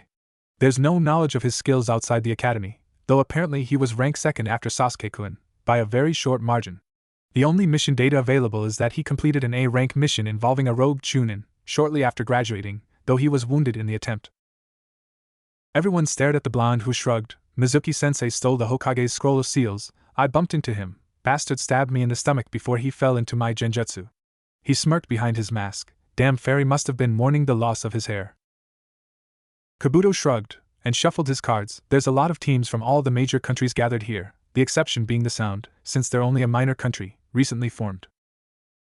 Kabuto was interrupted from him ramblings by Dosa from the Sound launching a sneak attack. The attack would have been better, if Marino Ibiki hadn't managed to bust things up. Good thing I swiped his notes all those years ago, the blonde muttered. Seems Ibiki's trying to force us to quit. Two can play this game. And just how do we benefit by not taking the question, Ibiki-san? He asked, looking lazily at the NBU captain. Last I checked, Chunin weren't allowed to turn missions down. What would it mean if we did? Kid's got rocks, Ibiki muttered approvingly. I'll give him that much. Nothing really, the NBU commander admitted. It's merely a matter of protocol. Well, I'm taking it, Naruto stated loudly. Don't know about the others here, but leaf shinobi don't run from a challenge. Ibiki winced as he noted the looks of rage that crossed the other contestants' faces. Psychological warfare, he's mocking those who are thinking of quitting. He looked around, more than expected, but anyways. Well then, to all those still gathered here, he paused for effect, you've passed the first exam. At that moment, Enko smashed her way into the window, startling everybody in the room. You let this many pass? she asked, looking annoyed. I'll whittle them down to less than half. If your skills are anywhere near as sharp as your tongue, I don't doubt it. Naruto muttered, moving for the door as Anko glared at him. Lead the way, Madam Proctor. Naruto paid attention to the woman's speech while reading his book, eyeing the potential candidates with distaste. Way too many. This next test is gonna be a real bitch, probably like this Proctor. He eyed a grass neen of indistinguishable gender and shivered. That one reeks of snake. Anko, spotting the blonde reading, hurled a kunai in his direction. The blonde vanished in a puff of smoke, revealing itself as a Kage Bunshin as an annoyed voice spoke out behind her. That was rude. Spinning around, she smirked at the blonde who was twirling her kunai around on his finger. What's the matter? She asked condescendingly. You don't like to play rough? Not outside the bed, no. Naruto replied, smirking at the dumbstruck look on the assorted genins' faces, whilst Kiba rolled on the ground laughing. Sasuke merely snorted, and Anko smirked, waving a hand dismissively. Sorry kid, not my type, she goaded, grinning at him wryly. Try again in a few years. That an invitation? Naruto asked, the leer actually making the jounin a little hot under the collar. Damn it, she cursed, turning her back on the genin. Why's he have to look like Kakashi? With that, she started the second part of the exam, letting out a shriek and socking the poor proctor standing next to her as she felt someone goose her, missing the look on a certain blonde's face as he darted past. As such, she vented her frustrations on the nearest possible target, which unfortunately happened to be a teen former Wagakure, crippling them and denying the Earth Neens from entering the second stage of the exam. Ignorant of the fate of the IWA Neens he'd inadvertently incurred the wrath of Anko upon, Naruto looked over at his longtime friend, as if seeing him for the first time. Sasuke's definitely gotten stronger, he noted, nowhere near Genkai Bazin's level of training, though guessed that Scarecrow's only good for swipping porn from. He cast a cursory look over the last member of There Would Be Tima and flinched. Yikes, this girl's aura's so damn weak, I'm surprised she can even perform tree climbing, though from the looks of things her chakra control is pretty damn good. He snorted and picked up the pace, wanting to put as much distance between the starting line and the other competitors as possible. Sasuke looked over his shoulder at the blonde who he considered, by all extents, to be his true brother, by bond if not by blood. The teen had changed a lot in the time he'd spent away. It showed in the way the teen carried himself. He seemed more in tune with himself than when he left, as if he had come to understand how his body worked. Either that or he'd gotten laid, which could very well be the case, seeing how the teen went on about the contents of his favorite reading material. Thinking of that, the Uchiha clutched his hand around the pendant he was wearing, a fond smile crossing his features at the memory of the greatest change in his life since the blonde had left. Haku. Sakura, noticing the smile on the normally stoic Uchiha's features, instantly went into groupie mode and clenched her fists. Chaya. Without that Miss Skank here to distract him, I'll finally succeed in stealing Sasuke's heart. Shinaro, added inner Sakura, stamping down on a chibified version of Haku, fist punching the air. 4 hours into the forest, and the team decided to stop to gather themselves and assess their surroundings. Naruto, putting his training to good use, had secured the area, and his first order of business was to relieve a passing Miss Neen of his scroll. It was an Earth scroll, no doubt, but they could trade it in if they needed, so the blonde figured it wasn't a complete waste of time as they regrouped at the campsite. We've established a camp, the blonde muttered, meditating as they took a brief rest stop in a clearing. There's food and shelter nearby, but we're nowhere near the tower if we just go by the position. He froze as he sensed one of the wards he set up being broken, snapping his head round warily. What was that? He cursed. How'd they get this close? Looking around, he saw Sasuke sitting looking at a pendant, while Sakura huddled in a corner, the girl looking decidedly sullen at the teen's fascination with the picture before him, muttering under her breath about home-wretching whores or something. There it is again, the blonde muttered, sensing a definite serpentine aura in the background, just before his thief senses flared up in a warning klaxon worthy of Fort Knox Dam. Behind us. Take cover, he yelled, grabbing onto a root as a tremendous blast of wind hit the camp. He watched as Sasuke leapt back, wincing as Sakura's shriek nearly deafened his enhanced ears. Naruto swore as the moss under his fingers began to tear under the preassure before tearing off with a sickening noise, causing him to be blasted through the air. Fuyuyuake. Naruto!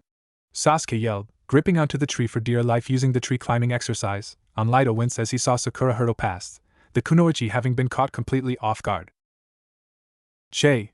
The teen cursed, leaping from his tree and grabbing the skinny girl around the waist, using a kunai to halt their progress, gritting his teeth as he waited for the preassure to die down. Sasuke-kun! Sakura cheered, "You saved me." "We're teammates." The teen replied, "I'm not the sort of trash that forgets that." The looked over his shoulder at the darkness the trees foamed, scowling. "Naruto, I know you're okay," he blinked as the wind settled, before glaring at the chuckling figure standing before them. "Dared oh my?" The Uchiha growled out, readying a kunai as the figure chuckled again. "Kakukuka, such fire in those eyes," the androgynous grass nin hissed. "You really are Itachi's Autoto." Sasuke's eyes widened in shock as he felt his grip tighten. "How do you know that name?" he yelled, only for the grass nin to hold up a scroll. "The time for chit-chat is over," Hishi replied, swallowing the scroll in a sickening manner. "I'm afraid I have engagements to keep, and I do so despise tardiness." The grass nin glared at him and Sasuke suddenly felt as if he were being ripped apart in a hail of kunai. "Wha what is he?" Naruto swore as he tried to right himself, but the turbulent winds made making any headway as easy as trying to stop Jiraiya from being a perv. However, just as he blasted off, he sensed Sasuke and Sakura's chakra signatures together, and nodded appreciatively. "Makes it easier to find them," he thought, before slamming his palms together in a snake's seal. Mokuton no Jutsu. At once, the trees seemed to block off the wind, and a soft branch caught the blonde as he landed. Smirking, he made another seal, this time of the ram, and disappeared in a swirl of leaves, but not before channeling a good deal of chakra into the surrounding vegetation. Abruptly, the snake that had been trying to sneak up on the blonde Jinchuriki fell prey to a rather vicious pack of redwoods, the scene far too gruesome to be detailed. Sasuke had been holding his own against the bizarre grass nin, actually barbecuing the bastard with a Ryuka no Jutsu smack in the face, but had stupidly let his guard down long enough for the freak to decide to take a bite out of him. Now his whole body felt like one big welt, and it wasn't helping that he was suffering from chakra drain due to using both the Hausenka and the Ryuka in quick succession. "Kakukuka, not bad, Sasuke-kun," the perverted nin complimented in a disgustingly feminine manner. "I'll be seeing you later," he stated, though of course, I doubt there'll be much need for concern. "What did you do to Sasuke-kun, you freak?" Sakura yelled, wincing as the sand nin hurled an annoyed look her way. "Really, such uncouth words, what are they teaching young women these days?" Orochimaru muttered before disappearing from view and delivering a fierce backhand to the girl's skull, "though judging from your pitiful skills I really shouldn't be that surprised." "Katon, Karyuinden!" Orochimaru was so caught off guard he barely managed to leap out of the way in time, and in the process lost an arm to the dragon fire blast for his troubles. He stared up at the source and saw the bandaged face of Naruto barreling towards him, eyes blazing with all the demonic fury he could muster.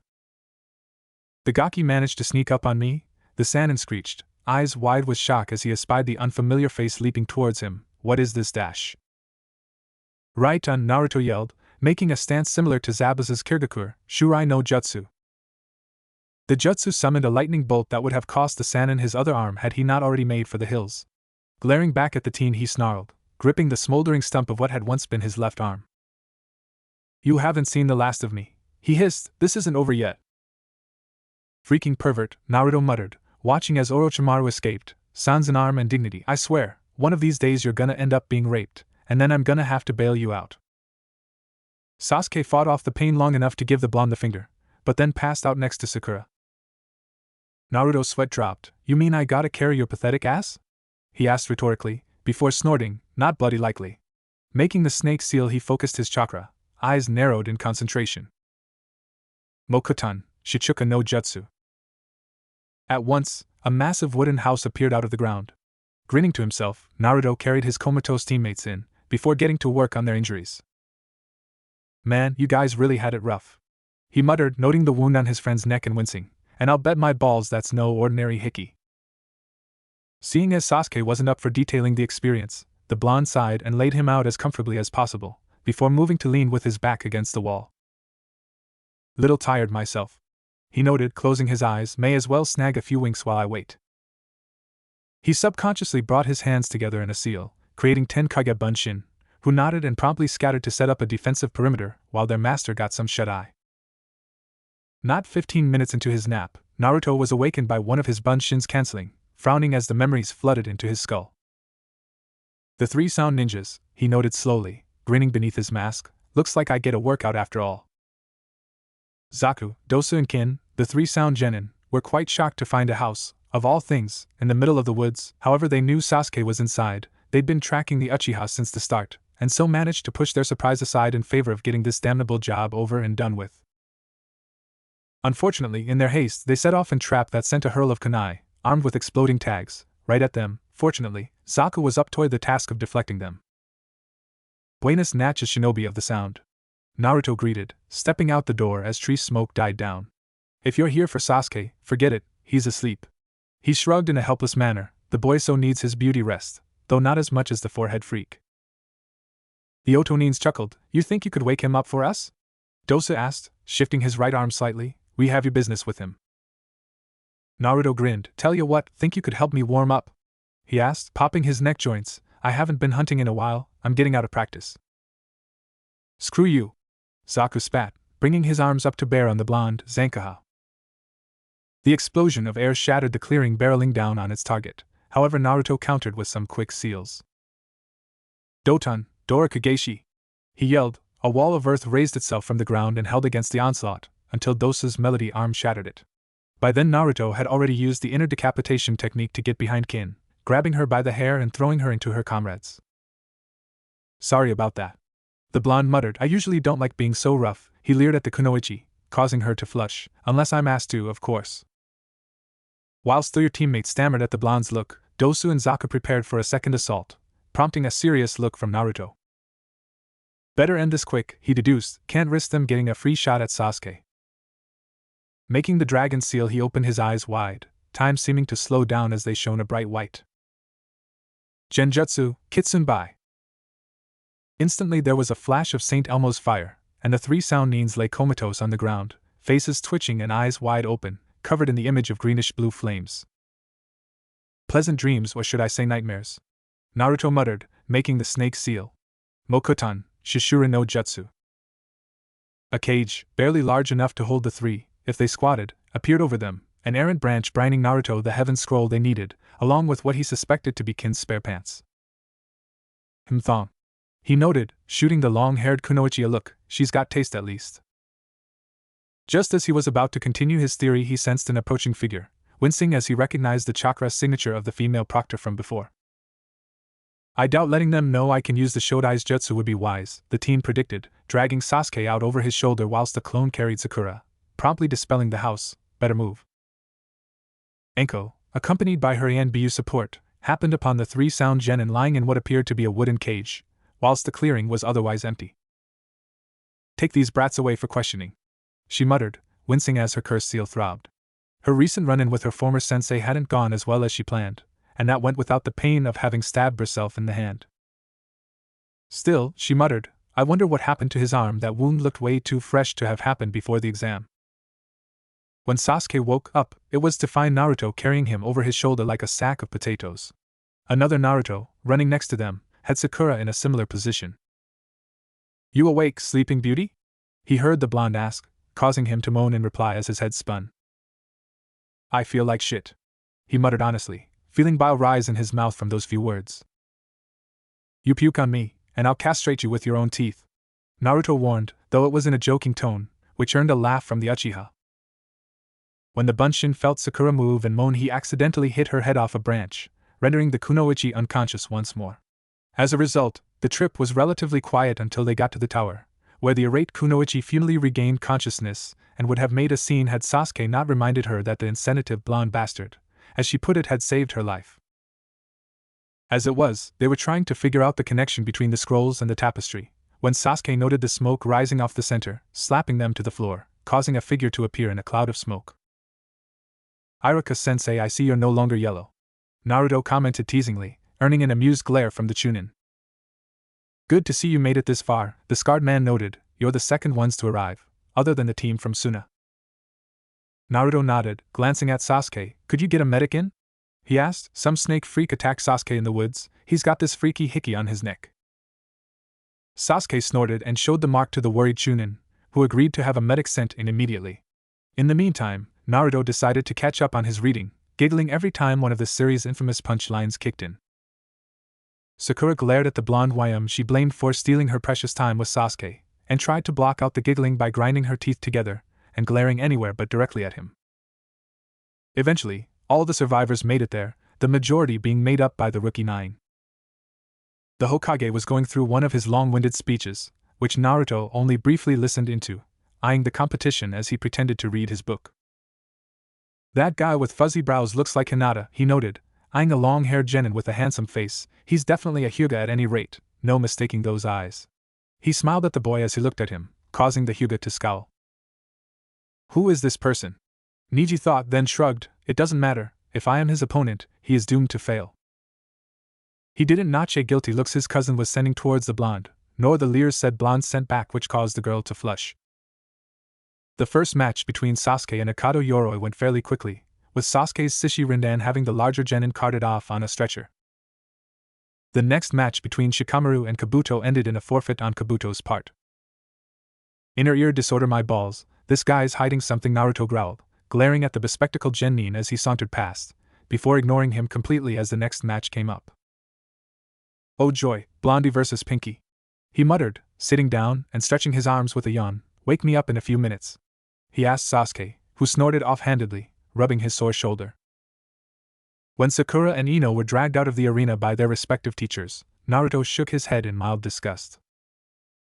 That was pitiful, he chastised the glowering Kunoichi. Seriously, are you two Kunoichi or little schoolgirls? He looked up at Kakashi and Asuma and frowned. Great job, guys, you're a credit to your class. The two male jounin had the decency to look embarrassed, while Kurenai smirked to herself. Being a fellow Kunoichi, she had been appalled at the standards that had been steadily dropping ever since Tenten had left the academy. She had to admit, Guy may be an oddball, but he held no qualms when it came to gender, and Tenten was without a doubt one of the best Kunoichi of her generation, and bad done well under her Bizarre sensei. If a little ribbing is enough to get them to pull their socks up, I say tear away, the genjutsu specialist muttered. The next match, between Tsurugi and Kankuro, resulted in the elasticized genin forfeiting under penalty of death by puppet. Kankuro managed to make it appear as if it was hardly any problem at all, and actually boasted he could take on any opponent. That is until Naruto suggested he back up his boasts, and said he should start with Gaara. Needless to say, the Sand sibling backed down fairly quickly. The next match came up, Tenten versus Temari, and the results had quite an effect on the viewing public. Ouch, that had to hurt, Naruto winced, watching the weapons specialist's arms dangle weakly at her sides. The human spine was not meant to bend that way except maybe in chapter 13. After being declared the winner, Temari made to toss the Konoha Kunoichi into the wall, only to be stopped by two things. One being the sudden appearance of Rock Lee to catch her, and second, the kunai wielded at her throat. Long-range attacks are easily countered by getting up close. Naruto muttered coldly, move, and I slice your throat wide open, trust me, not a nice way to die. He ran his eye over the older blonde's face and smirked, be a hell of a waste too. He noted, don't see many like you round here. Only when the medics had taken Tenten did Naruto dispel his Kage Bunshin, leaving the blonde Kunoichi shaking and mortally embarrassed. He looked up at Guy and nodded. She should be fine, he noted. Lee got to her before she hit, though maybe she should try to add some jutsus to her repertoire. Before the beast could reply, Naruto and Kiba were called to the arena. Uzumaki Naruto, he murmured, for you to show such concern to one you have never met, he clenched his fist, you are truly a comrade of the leaf. Guy-sensei? Lee asked, noting his hero's pose. Lee. From now on you are to consider Naruto a friend and rival. OSSU. The teen saluted. I shall endeavor to face him with the same passion and youth he displayed in his acceptance of Tenten. Lee. Gi-sensei. Bakas.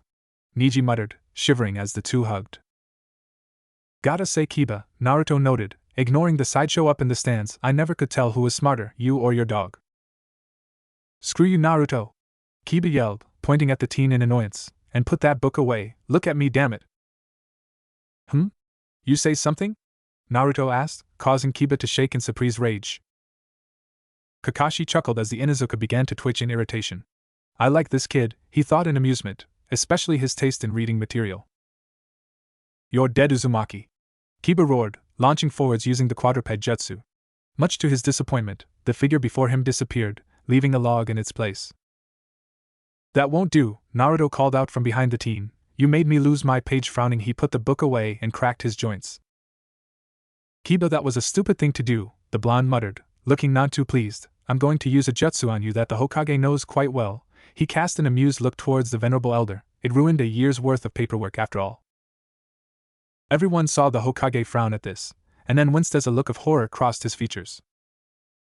Kurenai frowned. A jutsu that defeated the Hokage, she wondered, this I have to see.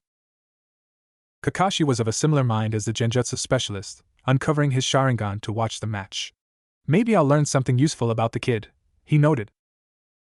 Kiba snorted. You're all talk, prove it! He yelled, lunging forwards yet again, his companion on his heels.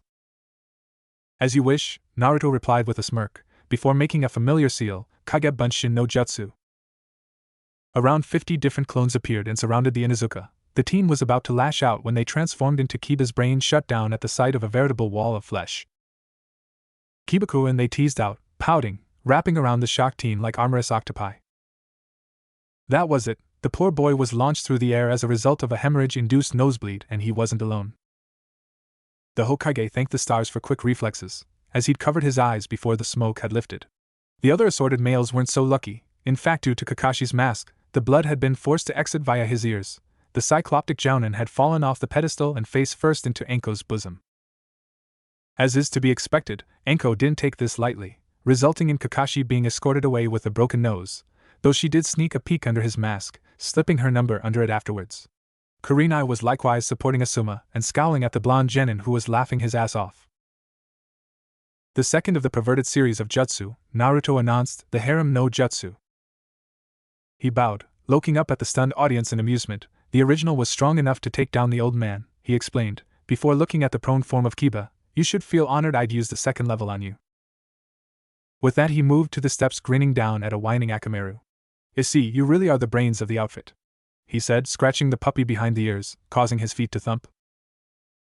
Though elated at the fact her crush HD gotten through the first round unscathed, Hinata couldn't help but feel a little put out by Naruto's tactics.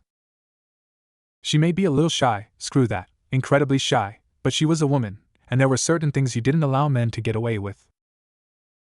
And with that righteous thought in mind she gathered her courage and walked over to the bragging blonde and tapped his shoulder, drawing the attention of the assorted rookies, since it was a fact she never had the nerve to approach him before, let alone touch him. "Ano Naruto-kun?" she asked, tapping him on the shoulder again. Naruto turned and raised an eyebrow. He could sense something was up.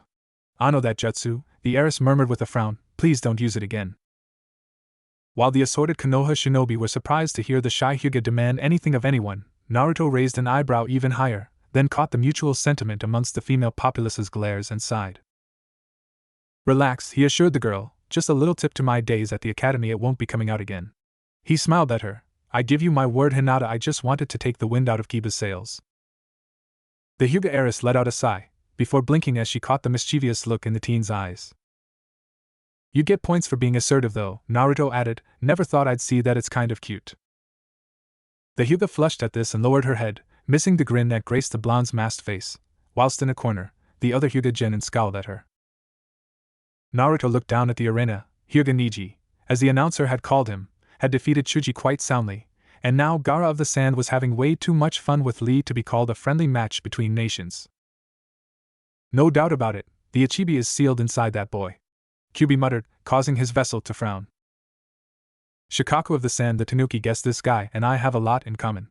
He winced as the redhead crushed Lee's arm and leg. "Crap, overkill much?" Sighing, he turned to watch as Shikamaru defeated his opponent, before cheering out as Hinata entered the arena to fight her own. "Hinata-sama," Niji noted as he watched his cousin fight, "you seem stronger than you were before." He shrugged, eyeing his younger cousin in an aloof manner. "Regardless, if we are to meet, you will feel the pain of the branch house," Niji thought, watching as his younger cousin finished her opponent using basic juken, the Hittite on his forehead serving as an eternal reminder of the seal placed there. Guy watched his charge cautiously. He knew Niji gave his word about the matter, but he couldn't be too careful since he knew the branch house's sense of fear and embarrassment. The hatred was strong in this one. And somewhere, in a galaxy far, far away, a Sith Lord suffered from a sneezing fit that enabled a certain former Jedi to throw him down a shaft, saving his son. "Congratulations to all of you who passed through to the finals," Sarutobi muttered. "I will now ask you to draw lots." Once everyone had done so,